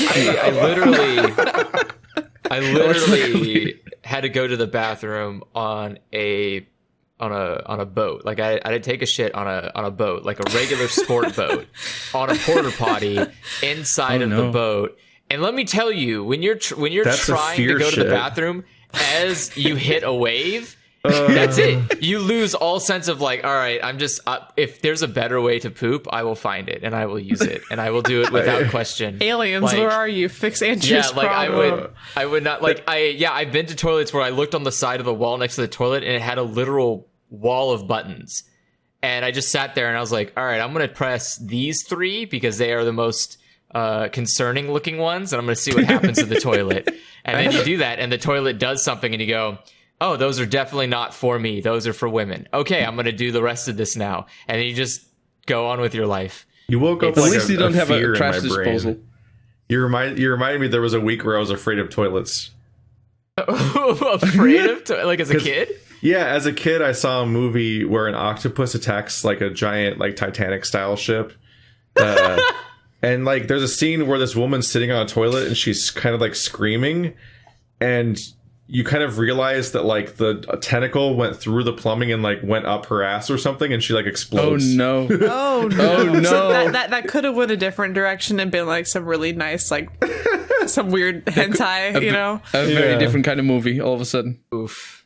I had the same. This is a dangerous search. So I read like a news article. I've never watched this movie. I read a news article of somebody who got bit in the balls by a snake in the toilet. Oh no! That was like, if the toilet doesn't have plumbing, if it's just connected to the outside world, then animals can crawl up there. I mean, this wasn't just a regular apartment complex. Animals can just always get in. Yeah, really? And if there's a way, nature will find it. Not here. Come to Portugal. We have cakes and no snakes in the toilets. Yet. Snakes just haven't found a need to go up your toilet drains yet. They'll find it. Can you believe me? I think I said this elsewhere. Can you believe if I tell you I've never seen a cockroach ever? I mean, that's normal. Don't you live in a tropical environment? No. I mean, it's like maybe Connecticut, Boston climate, maybe? No, Boston is colder, isn't it? Yeah, Boston's a lot colder. Yeah, it's like maybe Connecticut. I don't know. Yeah. I mean, I don't know where cockroaches are native to, though. But I remember seeing that, and now whenever I go to the bathroom, I check before I sit down that there's no snakes there. Just do a quick snake check. Yeah, you just quickly open check and go, for those wiggly worms. Yeah, you're like, all right, nothing there, and you go wiggly on with your boys. life. I've also seen ones of like spiders crawling into the toilet, like the toilet bowl rim, and then coming out and biting people. That's another thing that we don't have. Terrible spiders that murder you. Only the pet ones. That don't murder you. Courage the Cowardly Dog episode where Muriel's sitting in the bathtub and that big spider like pops out of the drain or the faucet. You're talking about the Cat's Motel. Yeah, dude, Cat's Motel was not good. I didn't like that at all.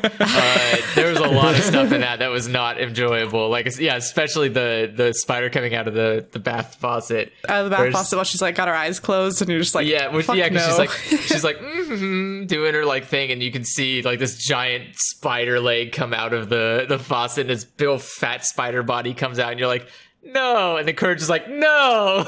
Like, yeah, what a good dog. that dog, man. If you want to know what living with anxiety is like, watch Courage the Cowardly Dog. I will not be doing that. That poor dog, man. There's some good episodes of that show, though. Like, the frogs just take over their living room. There's some like that show like ranges from like absolutely horrifying concepts to like just bizarre. Like I always cite the one where they have the robot who just wants to carve little reindeers, but he has a voice like Christopher Walken. Yeah, he just talks to Christopher Walken. Yeah. He's like, I just want to carve little reindeer. And I'm like, what the fuck is this? And then there's like, the next episode will be like that Return the Slab Ramses episode. And I'm like, I don't know. Every episode's like a complete journey. I don't know where this is going. I enjoyed it immensely. Yeah, there's a lot of episodes where you're just kind of like, what is happening? I love all the ones that are where Eustace gets like his comeuppance quickly. He does pretty often, or at least sometimes. Usually it's at the end, but he sucks. But Muriel just loves him for no damn reason. I don't know why. Yeah, what a sweet lady. I love the announcer, like the television announcer. That was such a good voice. It's like, welcome to Nowhere News. I feel like being baffled by their relationship is one of the most realistic parts of the show. That's just my life experience with like almost every relationship I observe between people. I'm like, this works, huh? All right. Really? I don't get it, but okay. Stupid dog. Make me look bad. That's like most. I feel like that's most relationships I've seen my entire life. I'm always like kind of confused by it. I guess they're happy. It's hard to tell, but I do love how there is this the dynamic there sometimes is you think that Eustace like just gets away with being an awful person, but if Muriel actually cares about something, he just has to fucking wait. Like she will not give into that shit. Like when he's hungry, he's like, Muriel, make me some like make me some food. And she's like, I'm doing something, and he's like, I'm hungry. Well, it's funny because obviously he hates that dog, but he can't get rid of the dog because Muriel loves the dog. So he like has to love her because he doesn't go out and like ditch that dog by the side of the road. And then the Courage also can't let Eustace die because every time something bad happens to him, Muriel cries. So it's like they both have a mutual love for Muriel, and that's the only reason why like their whole dynamic works, because they can't get rid of each other because they make her happy. It's kind of sweet in a weird way. Apparently the Octopus movie was called Deep Rising from 1998. That sounds like a porno. Yeah, there was a lot of dangerous searches going on for the last like 10 minutes. Yeah, I'm watching the gif of it, and that is pretty traumatizing, I will say. She seems to go down the toilet, which she does. Hard enough. Yeah, in many ways is even more concerning. I had the opposite effect, where as a kid I was scared of air flight because I watched some. I don't remember what it was. I think it might have been like a Twilight Zone episode. Was it the monster on the wing of the plane?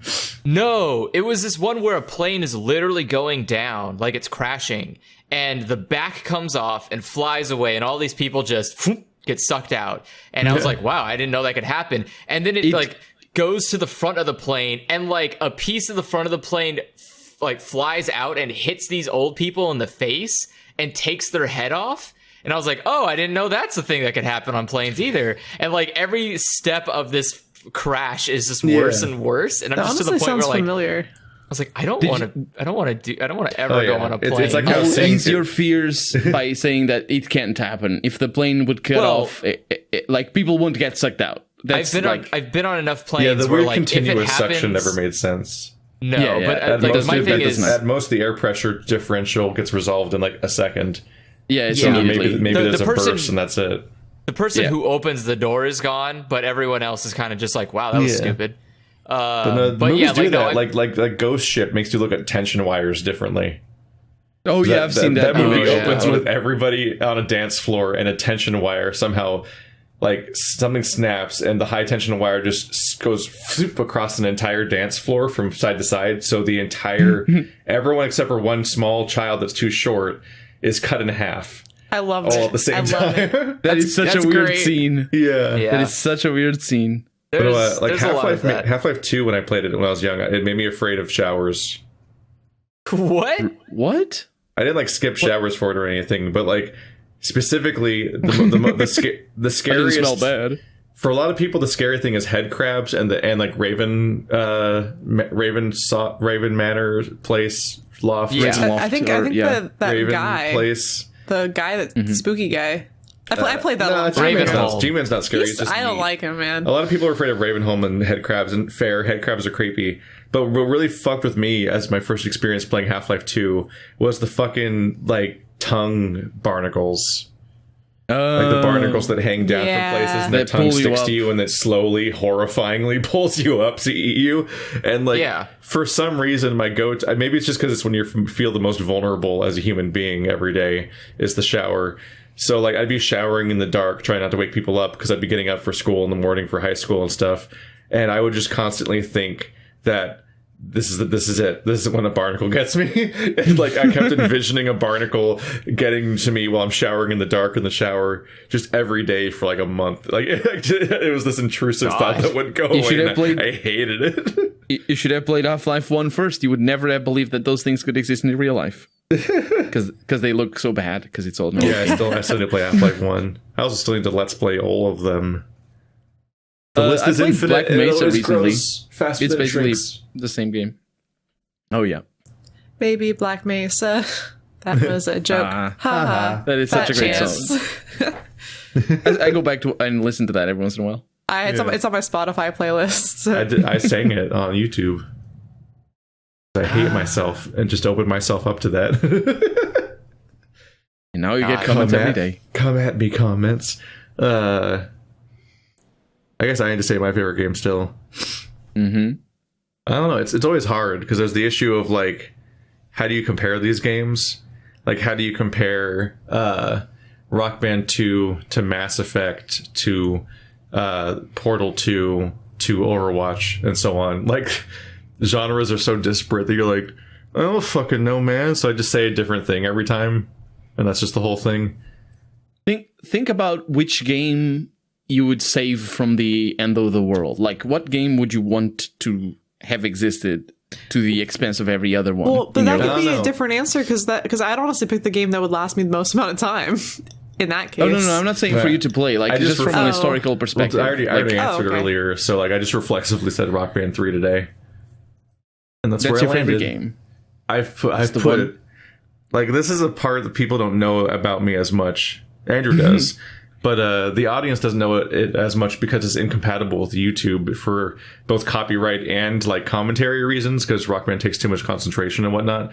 But like there was for a solid part of the decade preceding, or like the 5 years or so preceding me doing a let's plays, I was pretty much continuously playing Rock Band 1, 2, and 3 just all the time. Like I legitimately had, like, even though I was like going to college and working my shitty Best Buy job and whatever, like I was pretty religiously showing up to the GameStop every week to get like a 1600 Microsoft point card for $20, and I would pretty much just spend most of that on Rock Band songs. And so I had like 1,000 songs. I remember that I was keeping track of my total over time, and my 1,000th song in my library was American Music by the Violent Femmes. I have like weird little, like I used to run on trueachievements.com. I used to run the weekly Rock Band network recap, because Rock Band partnered with XNA to have user created content where if you had the license to the music, you could manually chart all of the instruments for your song and put it on yourself without harmonics having to be involved in the process at all. And those had a weekly release, and during its heyday there would be like 25 songs added to the game every single week, and it was just this deluge of content. You had to learn all of them. And I was manually, so I would create a recap video of like, oh, here's not a video, but a recap, like blog post of all the ones that have been added since the last post I made, and I tried to do them weekly, and I'd specifically like list out like the prices and like the band name and the song name, and then like I would try to hyperlink it to link to a video of somebody playing the song if I could find any of them on YouTube, and I would like kind of like highlight a few of them as being recommended songs out of the list to sort of, so I was acting as a curator a bit. And I did that for like years, I think. And there's like on the blog Rock Band Aid, I did a best of Rock Band Network 1.0 like post where I specifically reached out to a bunch of community members, and I did like this whole complicated poll where everybody nominated. It's like, so in some ways it was a weird like a proto version of how my Patreon works right now, right? Everybody nominated X number of songs, and then we did ranked choice voting where you would organize the entire list from favorite to least favorite, and that would filter out all of and then we take the top 10 from that list, and that would be like the what made it into the final blog post. And then I tried to reach out to Harmonix for quotes about those songs and so on and so forth. Like it was just a whole thing. I just played this game fucking constantly. Cool. Did you play all the instruments? Yeah. I mean, yeah. Singing as well. A lot. Yeah, he did everything. He played every role. Yeah. I finished every campaign of every Rock Band game on expert for guitar, bass, and vocals, and I beat drums on hard. I could mostly play on hard. I couldn't usually beat any of the campaigns because there was usually something bullshit, like Run to the Hills in Rock Band 1 was just a fucking nightmare. Drums are probably the hardest because they are the closest to real life. Well, drums, even though they're not. I had the least time to put into drums because they're so noisy. Oh, do you have to? I'm always conscientious about other people in the house and whatnot. It's like fucking Andrew showed me that Taiko drum set game, and I was like, but then I didn't get it because I have roommates. I have all these housemates, and I'm like, I don't want to always have to worry about when to play this game. So it's also why I don't play any. I don't currently play any rhythm games that much, in part because of all the setup and space that it all takes. But I still have I still have a collection of like 5 plastic guitars under my bed. Yes, and like I have I have the real drum set and the portable drum set. And the fog machine. I want to get rid of the fog. I want to go like to an e-waste place and get rid of the fog machine. But I did get I have the fog machine and light show thing for Rock Band 3 or 2. I don't remember which one.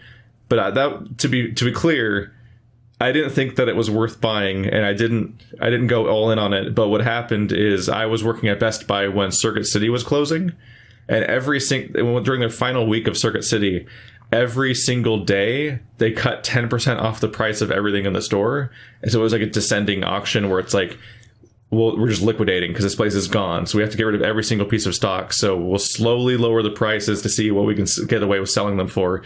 So I got the fog machine for like $15 when it was supposed to be like $150. Because even when it was on low price, no one wanted it. So the fog machine probably works with anything because it was fun because it's a fog machine. I only used the fog machine part like twice because it just seemed like a lot. But what's fun is that it has a light show aspect, and it syncs up with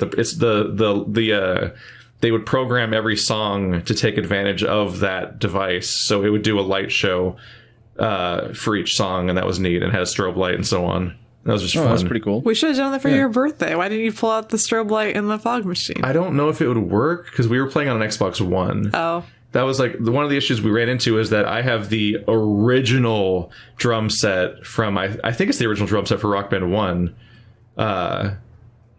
I happen to have that in my house as well. I think it's not mine, but yeah, because I think I bought Rock Band 2 as just a disc, and Andrew I practically met Andrew buying Rock Band 3 at a midnight release, so he knows that I got the keyboard bundle. So that was a keyboard and the Rock Band 3 disc. Andrew was buying Kill House, Murder Storm. He was buying all the bad games that didn't age well. I was buying he was buying like Unleashed 2 and Fable 3. Yeah, fucking Fable trash. 3, that's the one, yeah. You bought the worst part of 2 franchises, and I bought the best part of mine. Yeah. So I think I still have the Rock Band 1 drum kit, and the problem there is that it's USB. So even if you get the backwards compatibility thing for the Xbox One that lets you use instruments from the old games on the Xbox 360, that's only a wireless adapter for those consoles. So I straight up can't use my drum kit unless I go back to the 360. And the 360 is such a weird mess of like digital rights mess and so on. You can probably retrofit it if you look up for kits because it's a simple MIDI thing. I should just buy a Rock Band 4 drum set. No, just buy they have like actual USB drum sets that are much better than the Rock Band one. See if there's a converter because there must be kits and people who just work with that because it's a pretty expensive piece of kit. But like Rock Band 3 is so absurdly fucking ambitious because it had Rock Band Network, so it had the community driven content, which meant that it had thousands of songs at that point, and all these weird people getting in via that, like Blondie got in through Rock Band Network for some reason, but then also they had real versions of every instrument because like they charted every single song in Rock Band 3 to be playable with a real guitar, which I do also have because I was like, I'm gonna learn guitar, and that didn't pan out so hard. It's a turn off. It's a turn off how much it hurts to play guitar for a long time. You have to like power through that. Because of the calluses? Yeah, it's not having calluses. Because I'm a dainty gamer boy, and I'm not ready for hard labor. But I do have it. It's heavy as fuck because it has all this electronics inside it that make it compatible with Rock Band 3. Is it not the wood that's heavy? No, he has like the digital one. I think I've held an electric guitar before, and I found out that it was surprisingly light compared to the Rock Band 3 guitar because it has all these electronics. An electric guitar is usually 7-8 pounds. That thing's fucking heavy because it's got electronics. Heavier than that? That's really heavy. I think so. You want to pick it up? Yeah, it's funny to me that you were like, I picked up an electric guitar after I picked up a Rock Band electric guitar, and I found out that it was light, as opposed to being a person who just knows how much an electric guitar weighs, because I think most people do. They're not in the wild and accessible that often. It has like a battery compartment and all this other shit, and it has like the overdrive. It has like the overdrive knob and so on. This is definitely heavier than a normal electric guitar. Yeah, I can tell you that for sure. It's got computer parts in it.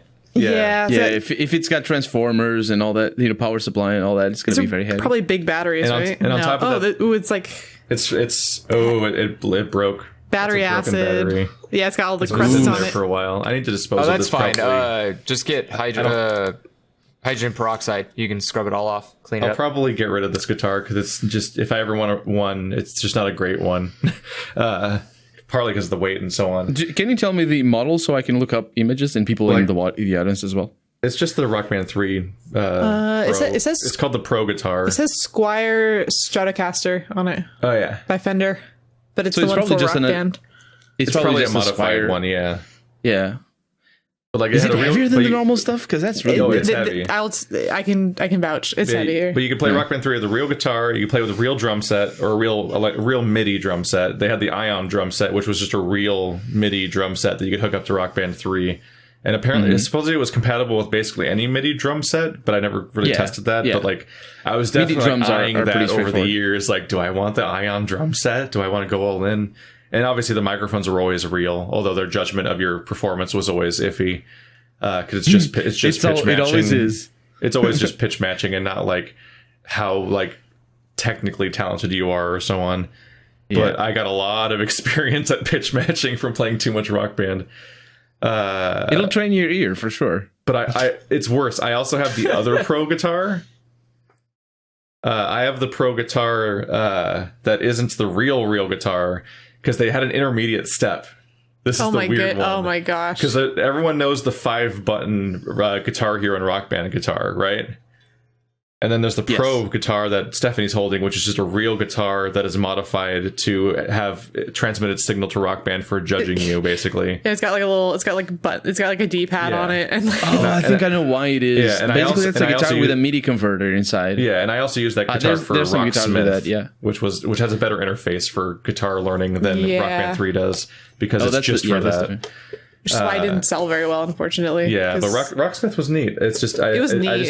It was ambitious. It tested my commitment, and it found me wanting. I think that's what it did for a lot of kids, and that's why I like it. But no, there's an intermediate step of pro guitar, which is that there's a one that's it's like the fucking 5-button controller, but instead every single fret is a separate. I think I just posted an image of it.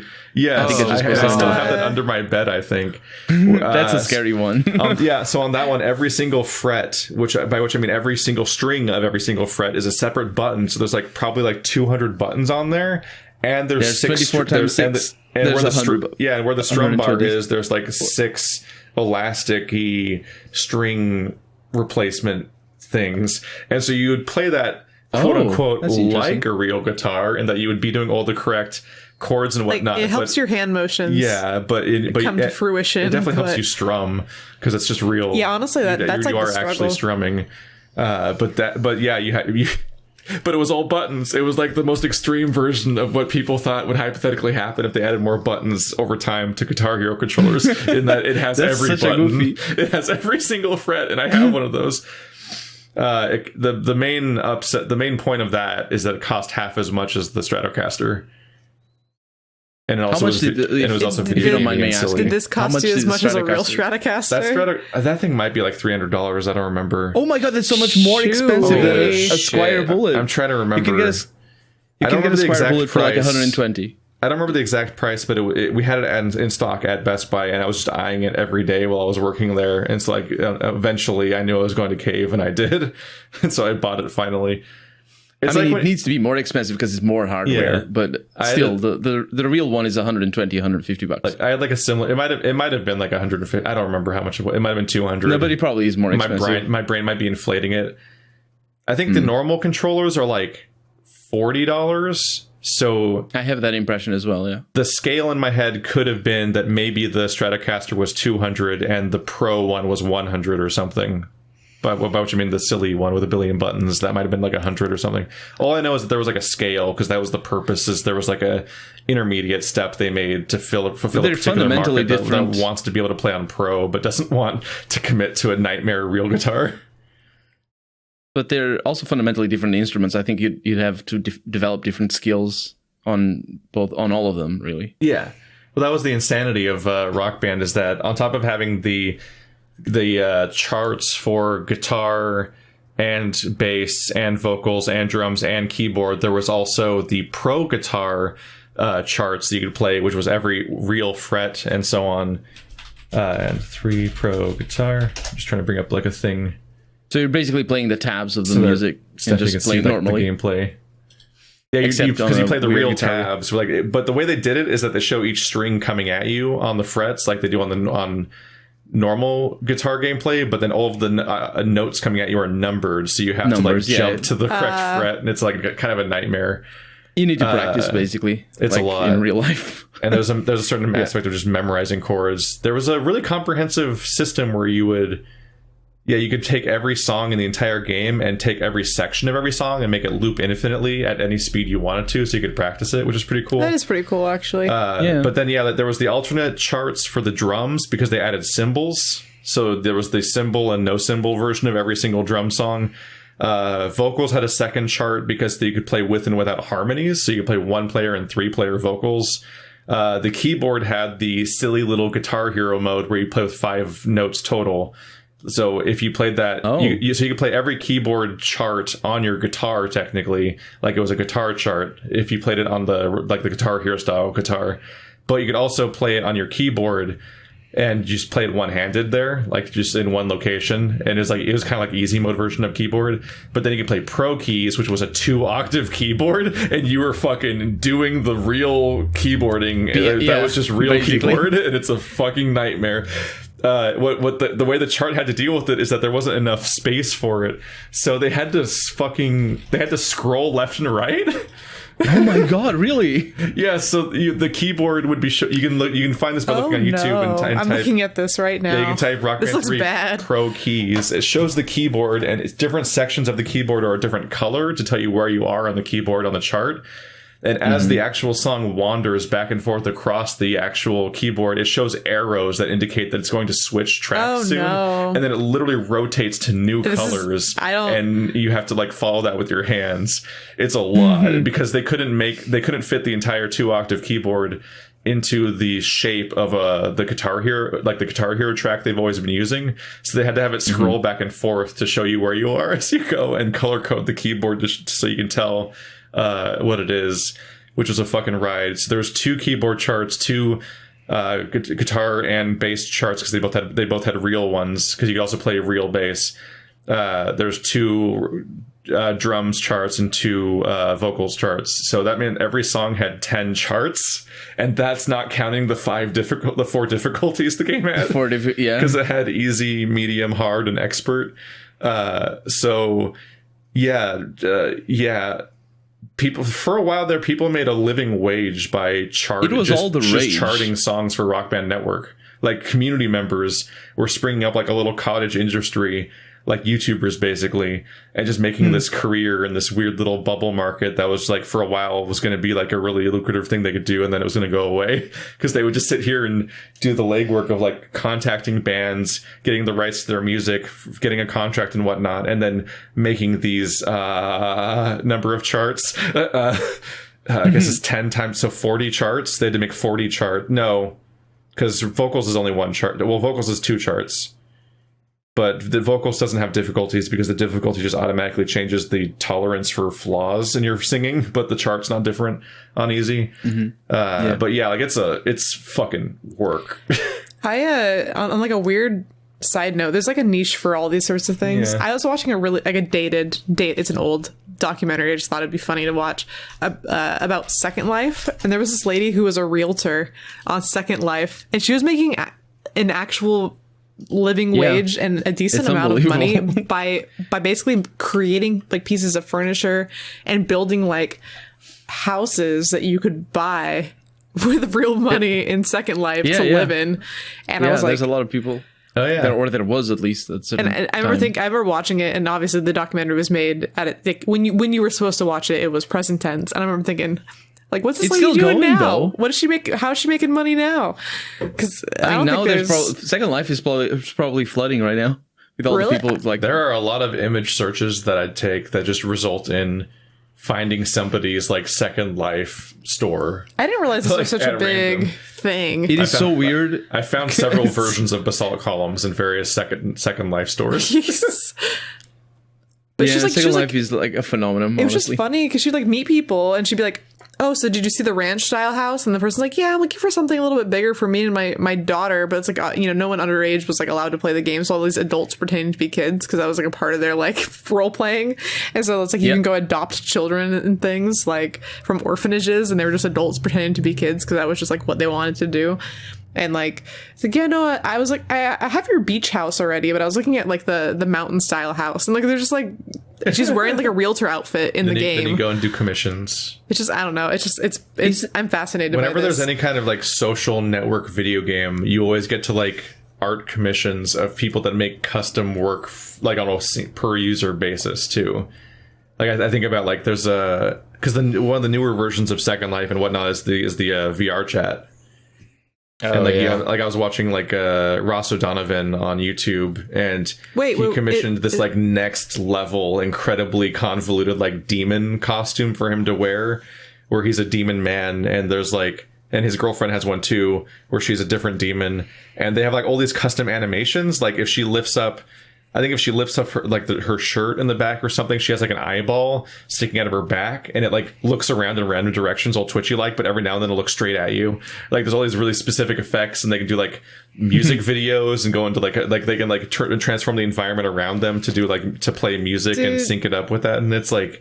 Living my normal life is hard enough. Like I don't need like that advance of another life. Like being a human being is hard for me already. It's like a whole new expensive like fashion's arms race basically. I can't even function. Like I have to do dishes. Like that's already enough. Like I don't need more complex tasks than this. I will never play fucking VR chat. I don't want. I'm scared. I don't like any games. I can't handle meeting strangers. I liked it, but that's because it's nice being able to. I enjoy being able to just kind of play up being silly. So like my thing to do is I was always jump over to if people were in the map that had a bar, I would specifically be a bartender. You see like, that? You're that kid in Club Penguin that's like pretending like they run the spaghetti restaurant. Yeah, and so I would just sit there and wait, and people would like, people would pass by, and you would just sit there and you like clean the glass, pretend like you're maintaining it, and someone will show up and be like, "Can I get something?" And then I just look at them like, "What do you want?" Like, oh my God. Can I get Andrew. A thing? And you're like, "Here you go." And I know where it all is. I've been sitting here cleaning it for the past hour. No one talking to me. And you just take the thing and you give it to them and they're like, "Thanks." And they just Andrew. walk off and you're like, "That's it. There you go." Why? How is that being silly though? You're like being the normalest person. Because that's the thing, is like VR chat is about like literally anime girls and Kermit the Frog hanging out in the same room talking about rap battles. And that's not silly though. You're doing your job. That's the thing. That's why it's silly, because there's all these people are just having this stupid time, interacting in stupid ways, playing games, throwing stuff at each other, screaming, doing dumb shit, and I'm just sitting there pretending like this is a real world. I bet there's so many people like that though, like doing what you. I never saw any. And people would just run around. Played, but I mean, granted, it's mostly kids, so it's mostly just people like running around. They're like, "Oh my God, look at everybody else! I'm dressed up as a speed racer guy," and I'm like, "All right." Do you want a whiskey neat? Like, I didn't even have a costume. I was just like a default floating robot body. So like, there was just nothing about me that stood out. I just looked like a piece of the world. And that to me is funny. Like, I just love the idea that someone could come up and like. It's kind of like a meta type joke. Yeah. Yeah, I guess I get you. It is funny. But I did that with when I played Furcadia back in the day. That's what I did too. I just went to places. I can't get over the fact that you played Furcadia. I just showed up to places and I would sit Furcadia? there. And, yes. Like Furcadia? Yes. It's the one with the tigers, isn't it? Every time. I was not. I was not and am not. Oh, it's really pretty. It's kind of cute. I was gonna say, yeah, I'm kind of digging the art style. Like, it looks like like Diablo 1 but colorful, like that kind of like. Yeah. Like, how dare you? I have I mean, like it looks like an isometric RPG, but it's it's like Second the old Life, Mighty Magic and stuff. Yeah, it's an RPG for furries, but at the time I didn't know what that was because I was a kid. I mean, The Sims Online. The Sims Online is still going to this day, like the original The Sims Online. Yeah, the version online is still going. People are just still serving. And so I just had whiskey neats. Yeah, yeah. I just had a dragon character, and he would go around to bars and just sit there, and then eventually someone would say something to him, and I would just reply back normally. And that would be it. I would just Andrew. I just reflexively searched to see if I could find Furcadia basalt columns. Of course you did. I realized I hadn't checked yet. There probably are some. Every game must be included. Andrew, since you're an expert, right? So yesterday was in real life. I don't know when this gets aired. In real life, yesterday was Halloween, right? I wore like a shark. I was a hammerhead shark for Halloween, and my little cousin called me a furry, right? And I was like, sharks aren't mammals. But there's scalies and there's furries. If I'm a shark, yes, where do I fall in that? Is there a third term for what a shark would be? Sandpaper is. So it depends. What doesn't their skin feel like sandpaper? Supposedly, yeah, actually does. I have felt it. But scratchies. Scratchies. What about a dolphin? What would a dolphin be? Blubberies. Like, they don't have scales, but they also don't have fur.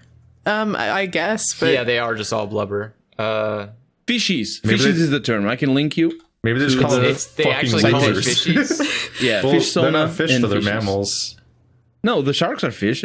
Are fish. I mean, her follow-up's a question of dolphins.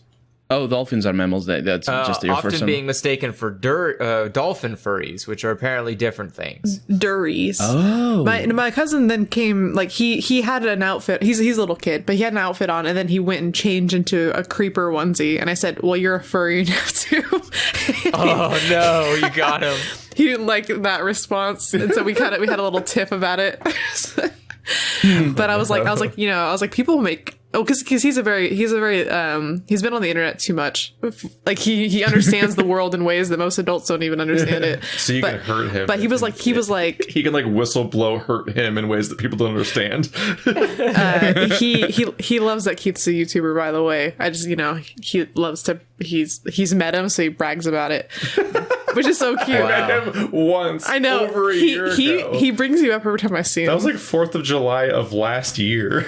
He told me to tell you to make your channel more kid friendly, and I said you can't because I'm on it sometimes. I'm on it all the time. That's the real problem. Hey, you channel with like 13,000 videos. You should change the age rating of all of your behaviors and content retroactively. I'm like, no, what? No, what?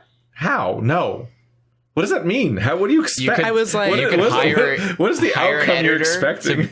Hire an editor to bleep out all the bad words. 13,000 videos. I said, sorry, little cuz, but I say some bad words sometimes, so I'm sorry. It's my fault. Our Halloween special had "For Me, Daddy," and then it turned out to be prophetic. Yes, actually. Oh, no. I said "For Me, Daddy," and then the game ended with Saturn devouring his son, which is literally "For Me, Daddy" is specifically. That's literally somebody being eaten by his dad. Literally specific. That's the most literal interpretation of that. It was kind of just like a sign from the heavens or something. I don't know what that means. I feel like I wonder if that would be insulting or not to him. The joke's gotten out of hand, but it keeps spreading because there was a stream where Bird revealed the fact that he's in like not one but multiple furry discords, and so then it just kept going. Like we just had to keep evolving, and now it's too far. Now too many bad jokes are just in my wheelhouse, and it's just when you're trying to think of commentary, you're like, I gotta stop. Nope, too late. Already said it again. Here we go. But yeah, I prefer to just be very boring inside of massively multiplayer games. Like that. That's so hilarious to me, though. I don't know. I don't know. I don't find it enjoyable to be a lunatic, even if it's in an anonymous space. You're the person that Bethesda was thinking of when they made Fallout 76. They were like, people are going to be NPCs to each other. Little did they know that there's only one Andrew. Yeah, I would definitely be like a traveling salesman and just run around and say hi to people. Like, hello, yeah, what do you want to buy? Fallout 76 is even worse than Fallout 4. But no, I didn't even bother trying with that one. Oh my god, it's so bad. I keep missing the free weekends. I keep meaning to like do a let's try of it just to gawk at it. Please, like, if you do that, please let me see it because I just want to see it. It is so I feel bad. like we have to rewind for a second. Yeah, because I just saw in Discord that Colonel RPG posted a wikifur.com article about the fish. Yeah, the fish furry. And that's already a thing. But no, the thing I'm registering is that the thumbnail image is fucking Shark Tale. It's Will Smith as the fish. Will Smith is that's the persona. example. That's his persona, right? Dude, I guess. I should have been him for Halloween.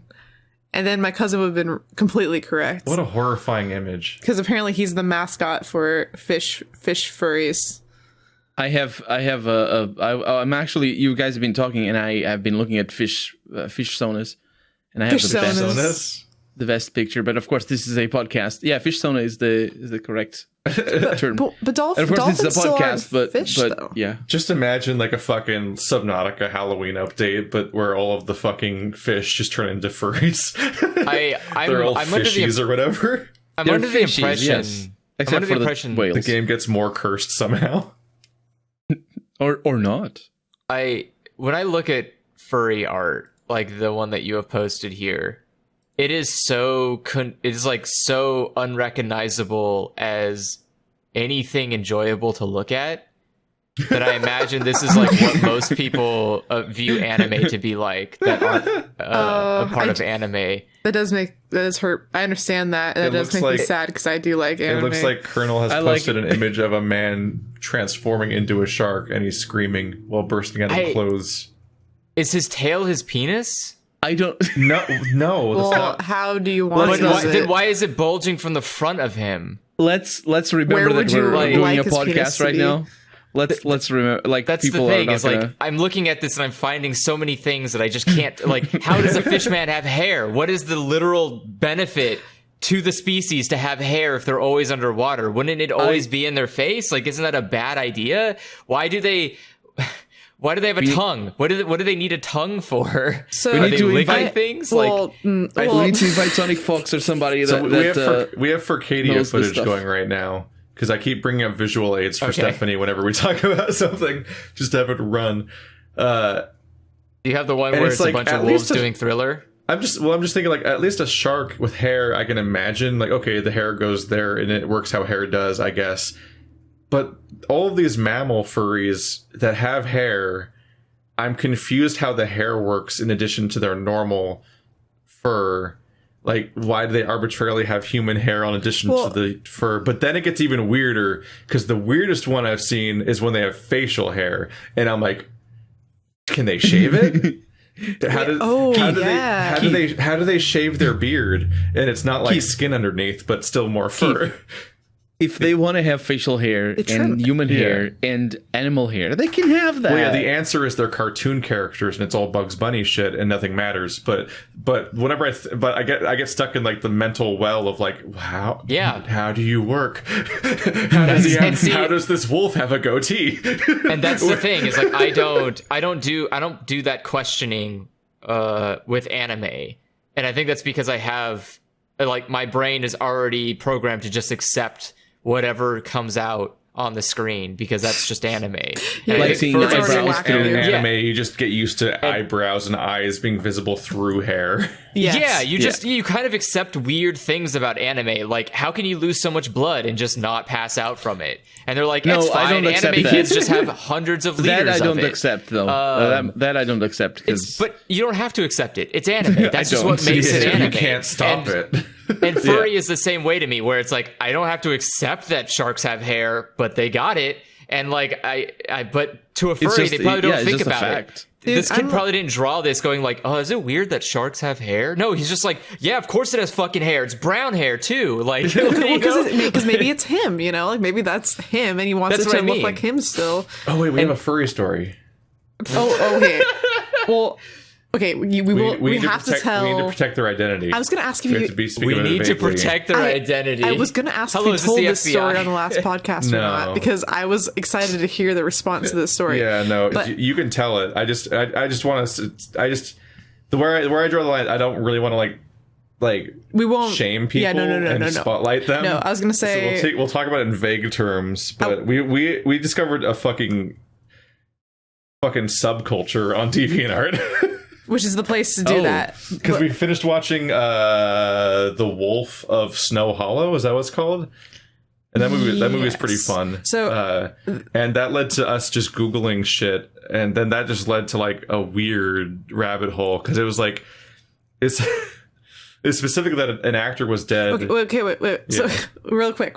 Two things. One, I'm down with the furry community. You do whatever you want. There's no shame for anything you do. I don't mind at all. I don't necessarily find all these things attractive. But I totally understand why it exists. I do have a fursona. And I got you a gift for it last year. I actually do have a fursona, by the way. Like a very like a professionally drawn and now professionally cast in plastic persona. She has a goat character, and I got her a goat demon. I got her a custom print from one of those like D&D model printing websites where you can customize it like a video game character. Oh yeah, I sent one to her and one to Bird, where it was a bird character with a microphone. Just because that was my idea that year. No, that honestly is one of my favorite gifts, and I really love it. Thank you. But no, I'm totally down. Furries, I totally get why it happens. I totally get it. 100%. Do whatever, do you. But we're watching, because it's Halloween, we were watching a werewolf movie. It was by the same guy that did Thunder Road. And a shout out to that movie because it's fantastic. But this movie was great. But there is an actor in it whose name I'm not remembering. Do you remember his name? No. In the credits, it was like you know, like it's tribute. The movie's tributed to him. Tribute to this guy, and it's the guy who plays Bob Cherry in fucking Jackie Brown. I love that movie, so I just think of him as that. But regardless, we were looking up whether or not he was dead, and just by a weird offhand, like just we're looking up his roles and stuff, and for some reason, Robert Foster or Forrester. Was it? He's Robert Forrester. I know his face. I know his face from somewhere. Yes. Robert Forrester. It was dedicated to him, right? Because it was released posthumously. And while we were looking up whether or not he was dead, for some reason there was a picture that looked like a little, like kind of like a doodle of like a tribute to him. Just and we're like, oh, that's kind of cute. And so we click on it, and we find this amazing DeviantArt profile. Keith, do you want to start describing this profile? Well. Oh, yeah, I found it. You found it? Yeah, we can't save. But so it just looks like our first response was just like, oh, there's some child that like knows Robert Forster. I was like, what child would know Robert Forster? Yeah. We thought it was just a child that wrote about that. Was like made a little doodle as a tribute to the death of Robert Forster, and we find their DeviantArt. We look at their DeviantArt account.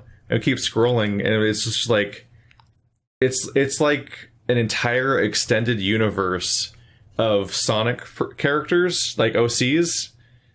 Just an endless barrage of Sonic OCs. Mostly Sonic OCs, but like a ton of OCs from absolutely anything you could possibly think of. Just whatever crossover fits, basically. But like they all have comments of people that like love them, and there's a really specific undercurrent of like toilets. Just an endless amount of like. There's toilet characters, there's toilet travel between worlds, there's like toilet warriors and so on, and like this entire team of toilet warrior OCs, and they all look like child's drawings. And you look at their page and you're like, oh, they're posting like maybe even more than once a day. No, like, it seems like a handful a day. It's an endless barrage of these really quick drawings that are all Are they like Microsoft Paint? Uncomfortably on the borderline of fetish or something, where you're like, I'm not sure what to think about toilet stuff and what's going on. There's no diapers. There's no like scat stuff or anything like that. It is literally just about toilets and plumbing, and then there are heroes that fix toilets. Yeah. And as if the only highlight and heighten the absurdity of what we're looking at is we're like doom scrolling through this shit. We keep going, and like every page or so, there's another tribute to a dead actor. Like you just keep scrolling, and there's all this. That's how I found out the voice of Scooby-Doo died. Yeah, that's how I found out the voice of Scooby-Doo died. We saw a sad Scooby-Doo, and it was R.I.P. the voice actor of Scooby-Doo, and we're like, Scooby-Doo's voice actor's dead, and like Chadwick Boseman and so on rolling there, and it's like you just see like 20 images of like Sonic OCs with plungers. And then suddenly a somber tribute to a recently deceased actor. And that was just the whole page. And it was we couldn't stop looking at it. And then we would click on their favorites and we'd find their friends basically via that. And there'd be like an extended universe of other people who were all like posting in the toilet verse and so on. And I'm just which one is dead? The toilet verse, I like that name. Yeah, well, because it totally is like this like Sonic toilet version of like the Omega verse or whatever. Where it's I don't just, know like, why there's so much art about, and he's commissioning art from other artists to draw his OCs with toilets and like coming out of toilets, like just standing next to toilets. Like it's all real gnarly art. Like it's rough. This is great stuff. What do you mean the voice actors? Wait, sorry, I'm kind of hung up on the Scooby-Doo voice actor dying. Which voice actor? I think it's the original. Yeah, I don't know. The original one died in 1996. Yeah, well, I'm guessing it's not that one. It could be that one. So the original one died in 1996. He was the one from 69. Well, the one after that was Frank Welker, who's still alive. Fucking research. We're gonna research. Frank Welker is still alive. Was from 1979 to present, actually. There's Scott Ines, who was in 98 to 2008 and 2017 to present, still alive, and Neil Fanning, who I think is dead. Oh, there's another one. We just saw one that was celebrating the anniversary of Mad Magazine. So, it was Joe Ruby, apparently. Joe Ruby, 1933 to 2020. We found it, but Joe Ruby's the creator. There we go. We didn't look further. Yeah. No, we didn't. Okay, wow, I was like, wait a second. If the voice of Scooby died, I would actually be a little concerned because that's 7 years old. But the creator dying isn't that more? That was from like he was born in 1933. The dude needed to die. That was too old. Oh my god! Shots fired. He he barely was there when like dirt floors were gotten rid of in the United States. Come on, man. And then promptly replaced with themed restaurant peanut floors. My cousin can't eat at those places because he's allergic to peanuts, so he can't go into Texas roadhouses because just the air makes him have an allergic reaction. Oh, God. Wait, the floor is made out of peanuts? No, they let you crack your peanuts and throw the shells on the ground like you're a barbarian. But they don't clean it up? Eventually, they sweep some of it up, and then the more of it fills back in. Oh my god! It's part of like the aesthetic is to have like a peanut floor, but I think you have to periodically clear it out because I think it'll mold. And also, I can tolerate tripping. I can tolerate the toilet universe, but the peanuts, I draw a line there. This is America's a terrifying place. Never come here. We'll get you. Yeah, get you. Not. Honestly, it kind of is. Is that guy's chest? Oh, that's a tie. I thought his chest was a mouth. That also is a thing. But we kept. That is a thing. Like we finished that the TU. We finished that movie and we just watched the stuff for like we just kept like we scrolled for like a solid hour. We couldn't look away for like an hour, yeah, but it did have a happy ending, which is we found this account that makes these highly detailed, beautiful pun monsters. Where every single post is another creature. Keith obviously loved this. It's great. It's this really adorable artwork that's really well drawn. Puns. So they're all like animal puns, and it has a cute little animal illustrating it. But it'll be like border cauliflower, and it has like a cute dog cauliflower, and it'll be like or like baked Alaska, and it'd be like an Alaskan husky or whatever the hell, but it was like in the style of the dessert. Yeah. I want cake. I have cake. Like all these just adorable creatures. I will eat cake. Honestly, it was a very nice. Long collection of illustrations to the point where I was wondering how this person was still coming up with animal puns because it was like impressive. It was we went for a long time. There were several Loch Ness Monster ones. There was like 5 in a row. And I'm like, how many? He would think of like several and just put them all on his list or something. All the power to them. I have to say, I haven't been on DeviantArt in a very long time. I go there. It looks completely different almost. now. Yeah, I like abandoned. I don't like the new Eclipse theme. I much prefer the old one. It's got like a dark background. I'm okay with dark backgrounds. There are a lot of... My DeviantArt front page does not look like... Oh my god, what have they done? I always check my I'm so confused. I typed Bake Alaska because I wanted to find the exact Isn't one that like a YouTuber? Before. Yeah, that's one thing, is that it's a YouTuber. Why don't you just type in But there's also like... border cauliflower. More baked Alaska pun animals than I expected that aren't or what Python. I'm looking for. Type in Python with the IE. The more distressing thing I'm finding is that there's a lot of like Ruby pregnancy art. Dude, coming up for Baked Alaska, and I don't know what the connection there is. You don't know like the things that are a thing until you hang out on DeviantArt for a while. No, I mean, like, I don't know why it's coming up under Baked Alaska. That's my question. Because I don't know why Baked Alaska brings up. There's a bun in the oven. Maybe it's from Alaska. Because I'm like, I don't know why Baked Alaska brings up a bunch of fucking Yang pregnancy art. Maybe there's some specifically Yang from Ruby. I don't know why. Maybe there's some. Maybe there's like some reference we're not getting. I don't know. Look it up on Urban I Dictionary. don't want to click on any of It's that. a whole nother adventure. It is a shipping fandom. That's why. Called So Baked Alaska Oh. is the fem slash between Yang and Neapolitan from Oh Ruby. my gosh, that makes perfect the ice sense. cream girl. Yeah. Because her hair is like the ice cream. I remember her. I get it now. I don't remember Why where I are left the names for these like shippings way more interesting than the show? Well, anything is more interesting than the show. Honestly, Right. honestly, one of the most fun parts of the show might be the naming of the characters. Like the dumbness of making a Neapolitan lady. And that's just her shtick, is she looks like Neapolitan ice cream. It's like, I mean, that's- like you started in a fun place, but where do you take that? Well, I mean, yeah, you have to think about guess- someone like. I guess if Someone you're was- better at this, you can do a lot with it, actually, because that's basically the same level of absurdity as every JoJo name. Yeah, I want some. I want it's just some a creative theme. names. I want some creative combo names with them together. There is. God, there's this.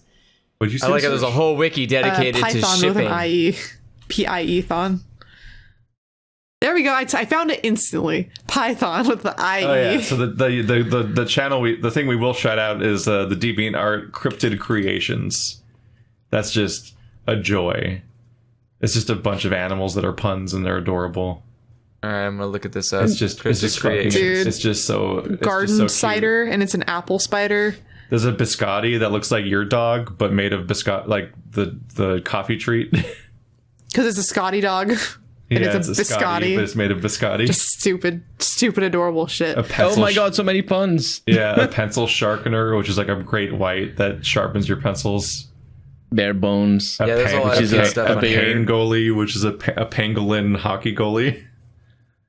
They're just so adorable. So Yeah, that was the we that got was the happy ending of our bizarre rabbit hole that day. Also, I did find an OC of my name, and I was kind of like pleased that I got a shout out. So, granted, it was also like toilet related, but it's not a problem. toilet Stephanie.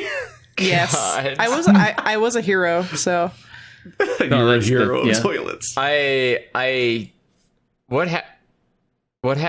What would happen if I typed in toilet in DeviantArt? Is that a good choice? Toilet just in DeviantArt. No, in just type DeviantArt. If I Oh. just type Just in. Yeah, do don't it. go to Rule Just do 34. it. Just do it. Just do Toilet. it. Just fucking do it, you coward. Okay. Bet you can do it. Oh, Bet. this isn't so probably bad. just Also, get a type drawing of a in toilet. Sonic Yeah, and there's then like toilet there's like and a, see. There's like a picture of Oh, a cat in I toilet like the paper. cats.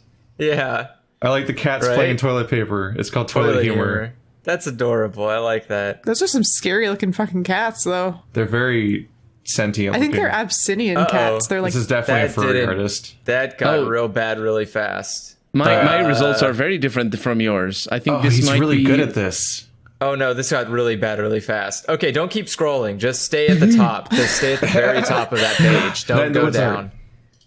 Oh no, there's immediately so many Yeah, this doesn't Okay. get. This gets. Let's get back on terrible. track then, shall we? I don't. Oh yeah, we should before we lose that Stephanie. We should ask the question that I'm pretty sure is directed at Stephanie. Yes, Oh, yeah. do it. Which is the next one. I'm scared. Well, I think it's directed at us somewhat. 'cause Okay, it's like I thought it was calling me out. I my, think it's just oh, my somebody nonsense. asking a question after watching a bunch of videos that we were in.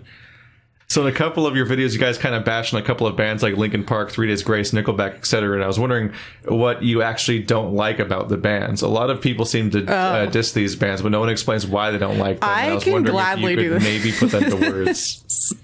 It's a Splinter 0OS. It's that guy. Someone doesn't like Linkin Park. I don't. I mean, okay. Teach their own. Everyone's entitled to their own, musical interests. I listen to a lot of weird stuff that people aren't going to like, and I understand that. But I can honestly say that one of the biggest things for me in any song, which is why like people will criticize my music, because I listen to like Bob Dylan, right? And I always got shit because like everyone's like, oh, that music is terrible. His voice is bad. But for me, I'm a lyric person. So I don't necessarily care if the music's really simplistic. A lot of the music I listen to is basically just spoken word poetry with a very light guitar aspect to it. I can tell you for sure there has not been any line in the history of music writing that these three bands have written that I will say is a good line. And that is why I don't like them. I would also say I put Linkin Park on a much higher shelf than 3 Days Grace and Nickelback. I will do that. Yes, I will do that. I do not think Nickelback and 3 Days Grace, Nickelback and Linkin Park are comparable. Linkin Park is much more talented, but I'm looking at like, I want some, I mean, granted we all have like stupid stuff we listen to, but I want like some high art nonsense. Like, I just can't listen to like, that like, we all get skinny because we just don't eat in a down now in a private room. Yeah, we did the karaoke. Now. Like, there's no line in that song that is at all. Yeah. It takes talent to write. And I've written songs I've written lyrics for bands, and I write poetry, and I read poetry, and I read a lot. And all that stuff is not good. I'll just tell you. I don't know. That song really summarized that they're just in it for the money and not for the art, and they don't want to stand out. They want to maintain their bro-ness and not have to like put themselves out there as an artist, but they want to have all the benefits. Because they even have the line like, "We'll be great like Elvis without the tassels." It's like wait, something asshole. They rhyme it with assholes, I think. Yeah, dude. Oh my god, you can't do that. That's also a problem. Oh no! Like, and then oh my gosh, and I'm thinking like that like Animal I've Become and stuff. Like, I'm thinking of all the lines in these songs and how they're like, I feel like a 5th grader could write these. I will say Linkin Park's better. I will say for sure. I think what Stephanie is saying right there or right now is like, it's a little bit of a glimpse of why people have sort of a backlash to the backlash against Linkin Park or in bands like that.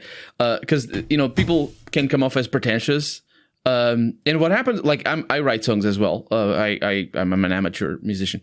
So, I know, like, personally what it takes to write and what it takes to come up with lyrical words and interesting things to write about, let alone, like, what the words you're going to write down.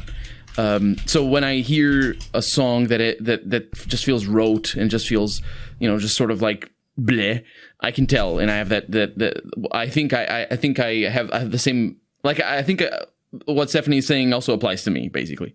But maybe that's also part of why, like, maybe people who know what it takes to write and know what, like, there's just a little bit more than to these bands. They're okay. I think if you don't write, you don't necessarily have the same perspective, and you sort of listen to a song from Nick, because Nickelback does, like, from a production standpoint, and all of these 3 bands from a production standpoint, just from a professional, standpoint, they do their stuff. They're competent. They make their paycheck, and I get it. Yeah. And like there's musicians. Yeah, on that level. There's a lot of songs that maybe are not super concert. that are not super articulate that like I really like. Like, I think that like Ice Ice Baby is a fun song, and that's a fun song, but it's not I wouldn't say like that's a super. I just don't think, because there's a certain level of music that you don't need to. Like, the first time, I've been dealing with music since I was a kid, and I never had listened to Prince. And the first time I listened to Prince was when he passed away, and I listened to that song. I didn't know it was Prince, and I was like, "This song is awesome." And I don't even listen to pop. It's not my style. And you could immediately tell it was a great song, just from the everything, because it's amazing. It's awesome. And I went on to listen to a bunch of his albums, and it's great stuff. It's not my style, but like, even without the, like, it's not what I'm trying to say is it's not about the name that some people anyway don't like Linkin Park or don't like Nickelback. There's something there that means it's just bland. And I get the other side of the argument. Like, there are, like I said, I like Bob Dylan. I get a ton of shit for that. I like Simon and Garfunkel. I get a ton of nonsense for that. And I give a shout out to my girl Kimmy Dawson, because I've gotten so much flack because people hate her voice and they think that her music's like for little kids. But I just think keep playing really good ones though. I love Kimmy Dawson, but like, she's like a little folk artist, so it's very low budget music, and it's kind of maybe not something that everyone really will understand or like the Moldy Peaches are like a good example. Like, if you ever listen to the soundtrack from Juno, I guess that's a good, there's like an emotional starting point that you want to reach. I love emotional honesty, and it has to be like, and it well rendered. The flow it's not enough just to be honest, but to also find the words for it. And even if the words aren't the most, like, they aren't like 5-syllable words or like the most articulate. It's just something kind of a simple sentiment. They hurt and they feel honest and good. And I don't get anything genuine from these musicians that I think are just writing to make money. No, and it honestly breaks my heart because I think music is like one of the truest mediums for like conveying expression. And I know when you can tell and feel people are trying to get that paycheck, it just hurts me. Yeah, it hurts me to hear that kind of music. And you see that with bands that. I really like the first couple of albums from Alter Bridge, which is a relatively well-known band, and their later albums you just can't tell that they're just doing it for they need more albums. Let's do something else, and you see that in the lyrics, you see that in the songwriting, and the musical writing as well. It happens. It's not just sometimes it's not just about who it is. It's about their place in life at the moment. I think about like Green Day. When you hear you go through Welcome to Paradise, and it's like a really specific aspect of like coming of age and moving out and becoming your own person and like trying to cut dependencies, and there's all these really specific images throughout the song that are really neat and interesting. And then you get to like 2016-ish or whatever, and there's a song they put out that just goes, "Oh love, oh love," over and over again. I'm like, I want to die. I can't even finish the song. Compare Basket Case to like 21 Guns, and it's like, I don't know. I feel like one of those had more to say than the other one did. Yeah, and like it's not just popular music versus not popular music too, because one of the go-to things is people you just reflexively hate popular music. But I think both of us kind of love My Chemical Romance. Oh yeah, they're great. I know and people. They're really talented musicians, and their lyrics are great. Their lyrics actually really, and they have good flow. Yeah, there's just not all popular bands even are created equal. Yeah, and it's like I kind of have a comparison prepared because I was thinking about this, cooking it in the back of my head, because I have a song about self-loathing from 3 Days Grace. And then one from My Chemical Romance, and it's really rough hearing the difference in lyrics and how one of them's evocative and interesting, the other one's flat and easy. And it's the obvious, quick, the 3 Days Grace song. And I'm not going to sing these; I'm just going to read them because the point of the lyrics is 3 Days Grace says, "Every time we lie awake, after every hit we take, every feeling that I get, but I haven't missed you yet. Every roommate kept awake by every sigh and scream we make." All the feelings that I get, but I still don't miss you yet. Only when I stop to think about it, I hate everything about you. Why do I love you? I hate everything about you. Why do I love you? Because they always have those Rammstein choruses where they just repeat one thing over and over again. I hate. Then you have Sharpest of Lives by My Chemical Romance. You. I was like, well, it rains and it pours when you're out on your own. If I crash on the couch, can I sleep in my clothes? Because I spent the night dancing. I'm drunk, I suppose. If it looks like I'm laughing, I'm really just want to sing to leave this alone. It's such a good flow that I want to instantly sing it because I know exactly how it's supposed to go just by reading it. You're in time for the show. You're the one that I need. I'm the one that you loathe. You can watch me corrode like a beast in repose because I love all the poison away from the boys in the band. I've really been on a bender and it shows, but... So why don't you blow me a kiss before she goes? Give me a shot to remember, and take away all the pain away from me. Your kiss and I will surrender. The sharpest lives are the deadliest to lead.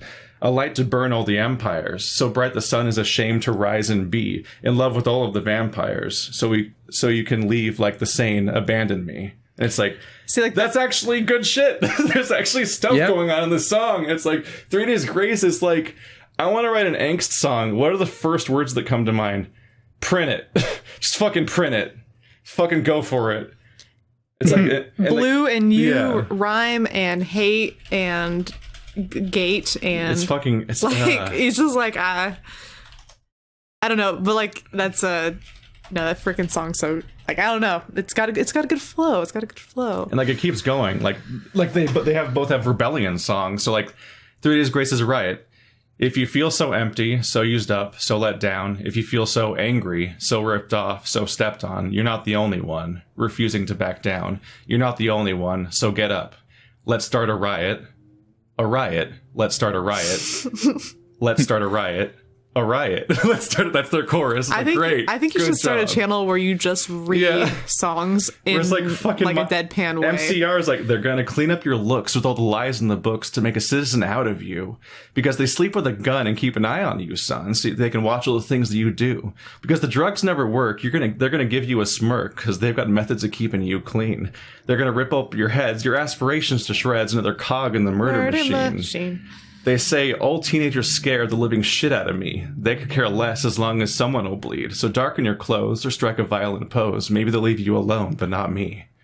It's like this, there's just different quality levels here. And also the instrumentation's also better in My Chemical Romance, so they beat them there too, because their fucking guitarist is really talented. Like, it's so fun to listen to, like, Dead or Teenagers or so on, and like and fucking 3 Days Grace is just generic butt rock. It's so fucking flat. It's so boring. It's boring on both levels. It's worse on both levels. It's less cathartic. It's less meaningful. It ages poorly, and it's shittier instrumentation. So you can't even just zone out and enjoy it better on that level, because it's just fucking power chords. Like, the MCR is so fucking good at with their guitar and everything. And it's just kind of a bummer. But it does require you to have. I think that's, you know, when people are younger, it's easier to fall into, like, you listen to Nickelback and you're like, oh, this is really cool, this is really fun, because you don't listen to anything else. You don't have a point of reference. And if you do, like, maybe there's a, like, the thing, like, I remember when I started listening to metal, it was Metallica for me. And I have friends who were like, oh, Megadeth is really cool, or Pantera, or whatever else, or Iron Maiden. And I was like, no, Metallica is better. It's me again. No, Metallica is better. I was just listening to Metallica. Yeah. Sweating bullets. It's easy as well to sort of create attachments to the band that you like. And I mean, I guess maybe these days it's a little bit different, because back in the day, like, you need to get the CDs, you need to get all the, like, it wasn't easy to listen to everything like it is right now. Like, right now you just go to YouTube and it's all there.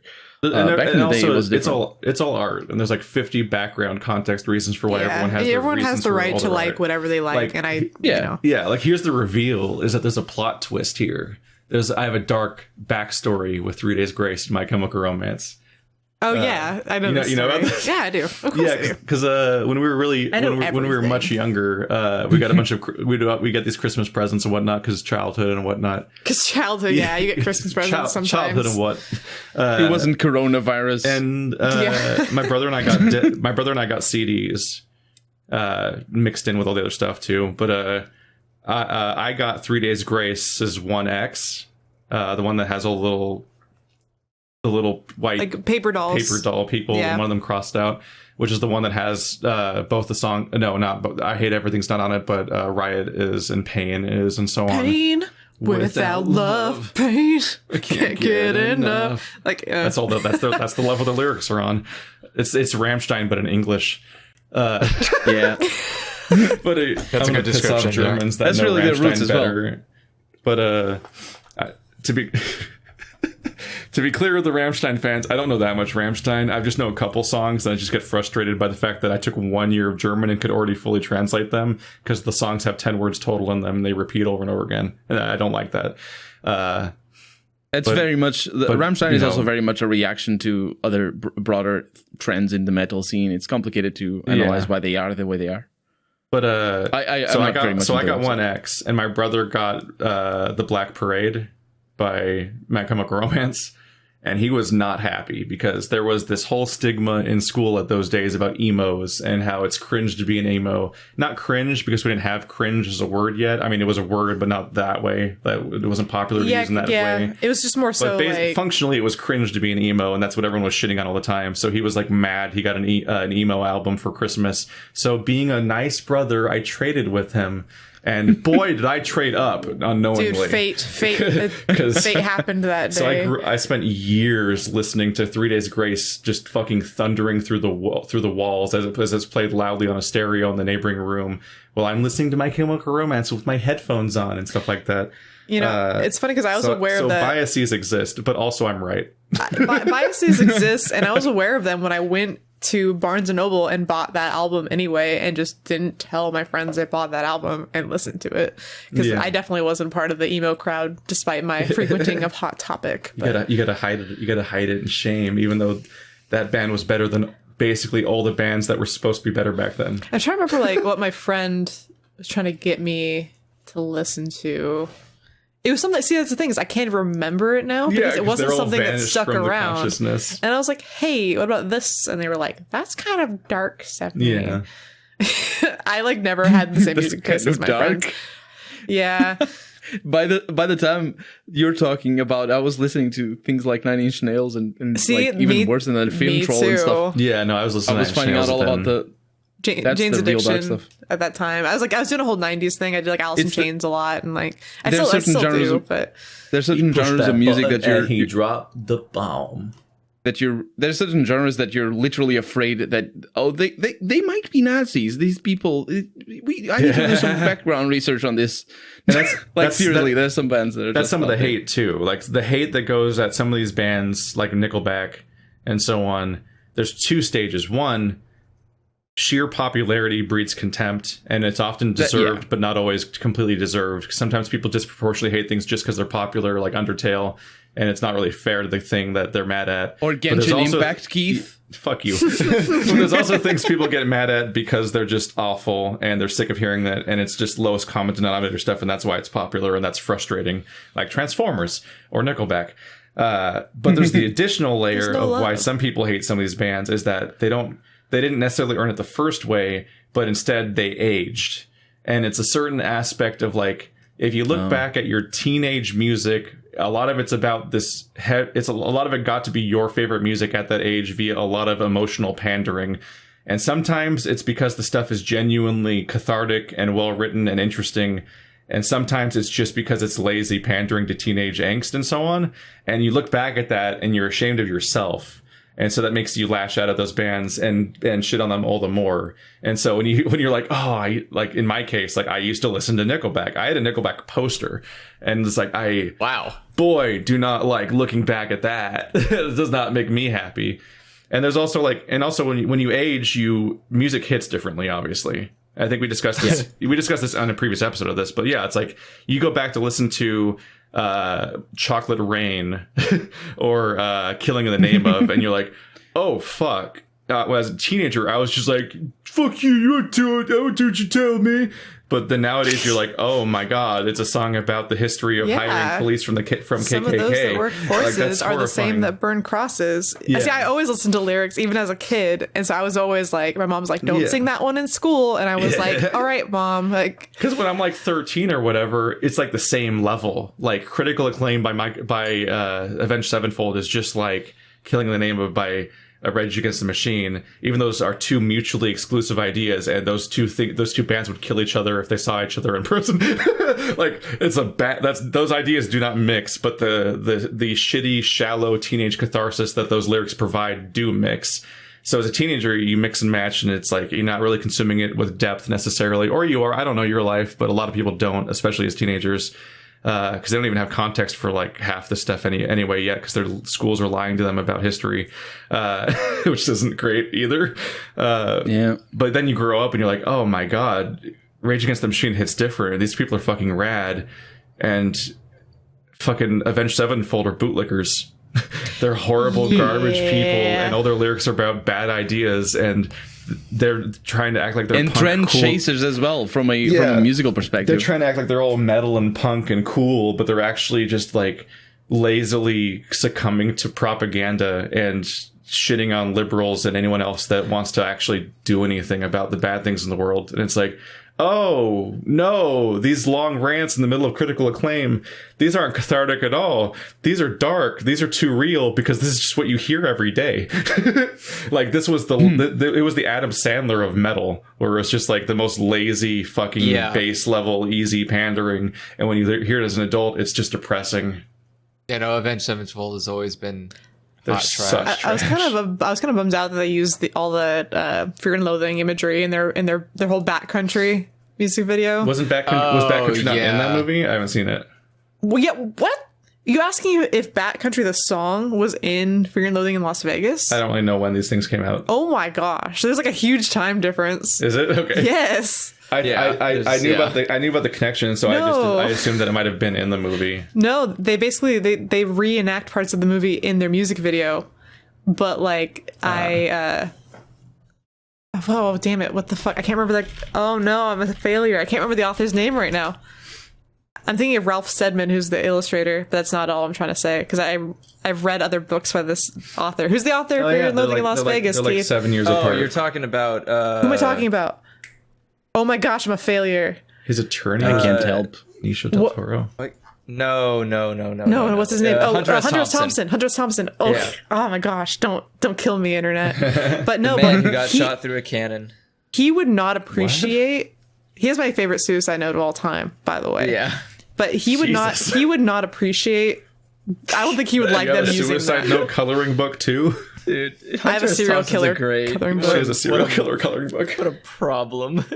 She researches serial killers like extensively, and then when she feels like she's done, she then colors in that page of the coloring book. Yeah. It's a hell of a tone shift. That's really there's some whiplash there. It's I was peaceful. gonna say, I spend every day watching at least 5 videos on serial killers, but like I don't. How are there that many? People kill a lot. What is that rabbit hole? There are a lot of serial killers. I don't know if you know this, but some of them are just not worth putting on the news because they're just not great people. Like Jeffrey Dahmer. You don't want to give the other them ones are? publicity. Yeah, those ones are like publicly more tame to talk about than the ones that are like, yeah, he just like did things that are clearly not okay for 10 years. And then we just kind of figured it out finally. And you're like, great. I saw the other you day. can find Andrew and Stephanie's new serial killer podcast if you just go on iTunes and search "Killing Them Softly." The color a killer. Oh, to color a killer. I reckon it's kind of cool. Just call a podcast like serial killer coloring book. Yeah, and you just watch me color it as I talk and I dub over it, and it's just me talking about what they did. I was gonna say I like the That's idea your of new there's YouTube like channel. Yeah. you're learning about a serial killer, and as it's happening, in the background Stephanie's just drawing. Or It's like Draw coloring My in. Life, but it's you coloring in a serial killer page while explaining all of their misdeeds. I'm gonna choose red for the blood because that seems like that makes sense. But he had beautiful blue eyes, so I'm gonna color them blue. Those blue eyes were enough to lure in 17 victims. Yeah, he was typically handsome, and thus the female victims really trusted him right off the bat, which is a mistake. Jesus Christ. But there's a lot. There's definitely a lot in that rabbit hole, and it's still happening today, which is the more concerning part. Yeah. Like there's still just serial killers right now happening, and there's just no time. No one's got time to talk about it. There's so much other stuff in the world. You're too busy building a wall. On like Can't have both. a very brief side note, because I can get into like movies. I saw this movie called Maniac that stars Elijah Wood. I was said Elijah Shia Buff. LaBeouf. I meant to say Elijah Buff. Wood. That's Sorry. the ship. That's the shipping name. That's a. Elijah is distinctly It's- not buff. It's funny because in this movie he's a serial killer, which is now like Elijah Wood. Look, you just don't think of him as being a serial killer, but it's all tiny little shot. man. I'm gonna How murder many you. serial killers has he played? It's Because all he's in Sin City. but this one's all shot in the first person, which is why I want to point it out, because in the movie you just hear his thoughts and he stalks women and he kills them, and it's all shot in the first person. And he also has this obsession with mannequins, and so he like uses the body parts of his victims and like attaches them to the mannequins and talks to them in his house, but it's all shot from the first person, so you only see Elijah Wood when he's like in the bathroom washing his hands, or he like sees the reflection of himself strangling a girl or something. But it is a fascinating movie and I really recommend it. It's called Maniac. If you want like a dark romp, like there you go. A dark romp.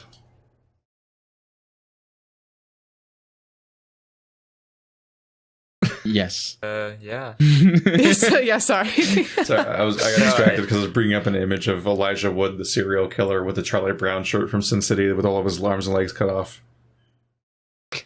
I watched. That's what happened in that movie. That was a fucking film. I watched that movie in theaters with my grandfather, and that was the last time he ever took me to the movies. Oh no! He went because I really wanted to go, and no one else in my family wanted to go, and my grandfather was like, "Well, I'll go with you then." And I was like, "All right, thanks." And then when we ended it, he was like, "I'll never go to the movies with you again." And I was like, "Okay, that's fair." He does not like graphic gore kind of stuff, and so I was because that one had like the yellow man in it, right? Yeah, that had a lot of The weird, not distressing, bloated dude. Yeah, he just was like, I don't want to come back with you to the movies. Not after what you like picked this time. Yeah, he's like, I don't I don't think our movie tastes align very much. I was pleased because I took my younger brother, who right now he's 16, but it was like maybe like a year ago. I took him to go see Midsummer, which is kind of a weird, like, it's kind of, I don't know if you guys have seen that movie, but I remember the movie ended, and that's like a pretty bizarre and gory and disturbing movie. And the movie ended, I remember thinking to myself, okay, either my brother's going to think I'm really weird for picking out this movie, or he's going to think it was cool. And we both looked at each other, and I waited for him to talk first, and he was like, I really liked that. And I was like, good, okay, little brother, we can go see The Lighthouse now. Like, You can survive. yes, like you have made me very proud today. You know, people just have really distinct tastes, and you have these moments where you're like, because we both have like certain people where if they don't like something, we get really intrigued by that movie all of a sudden because it must be really interesting. Yeah. Like you have like the exact opposite reaction, like, oh, they have shit taste and they hated it. They thought it was boring. Number one priority all of a sudden. I can't wait. I really like that Doro movie. Hedoro because Doro Hedoro's great. Or like we were about to watch The Hunt and somebody was just like, that movie's boring. It was stupid. And it's like, and you're like, no, I want to watch it even more. And it was great. And it was correct, yes. The Hunt was so good. That came up in the movie recommend. Oh, Kiki. No, did you hear my dog? Yeah, Kiki's also here, but I no. did. She yawned. I just had the register of like, oh fuck, we forgot to do your movie recommendations. We'll have to do them next time. Do them next time because I don't want to keep you guys here forever. Yeah. Do you know what happened when we did ours? Did you guys It took talk so about long it? that we had. It took 4 hours, so I cut it into 2 episodes. We kept getting sidetracked. We had to split into two. Next time Stephanie's on the podcast, we'll do her 5 movies finally. I'll just yell them out and then not elaborate on why. I'll just say, watch this. That's not allowed. You can't do that. That's the rules. So it's probably about time to close out for today, huh? Mm-hmm. We've been keeping Colonel up for a while. 3 questions. That was weird. That was progress. We did it. Oof. Yeah. Don't forget to send your questions to. That question says "Happy birthday, Stephanie." Oh no! It's like, okay. Well, it's from September. We're bad people. Not that many people ask questions. If you want to send a question in, send it to dialogchoicespodcast@gmail.com, spelled the same way as the podcast title. There's multiple ways to spell the word dialogue. Enjoy. Jake Morrow, I'll answer your question next time. Thank you for the happy birthday wishes. We'll get back to that one. I have the same birthday as you because I remember you put that in the comments once. Because I remember who this is. It's always nice when people have the same birthday. I sometimes find out that people have the same birthday as me, and I'm like, it's great. Especially if I like them. If I don't like them, I will never not bring up the fact that I have the same birthday as, first of all, Meatloaf and Joseph Joestar. No, just saying. I mixed up the Joes. No, Joseph is he's the sexy grandpa in part 3, and he's handsome boy in part 2. Oh my god, grandpa.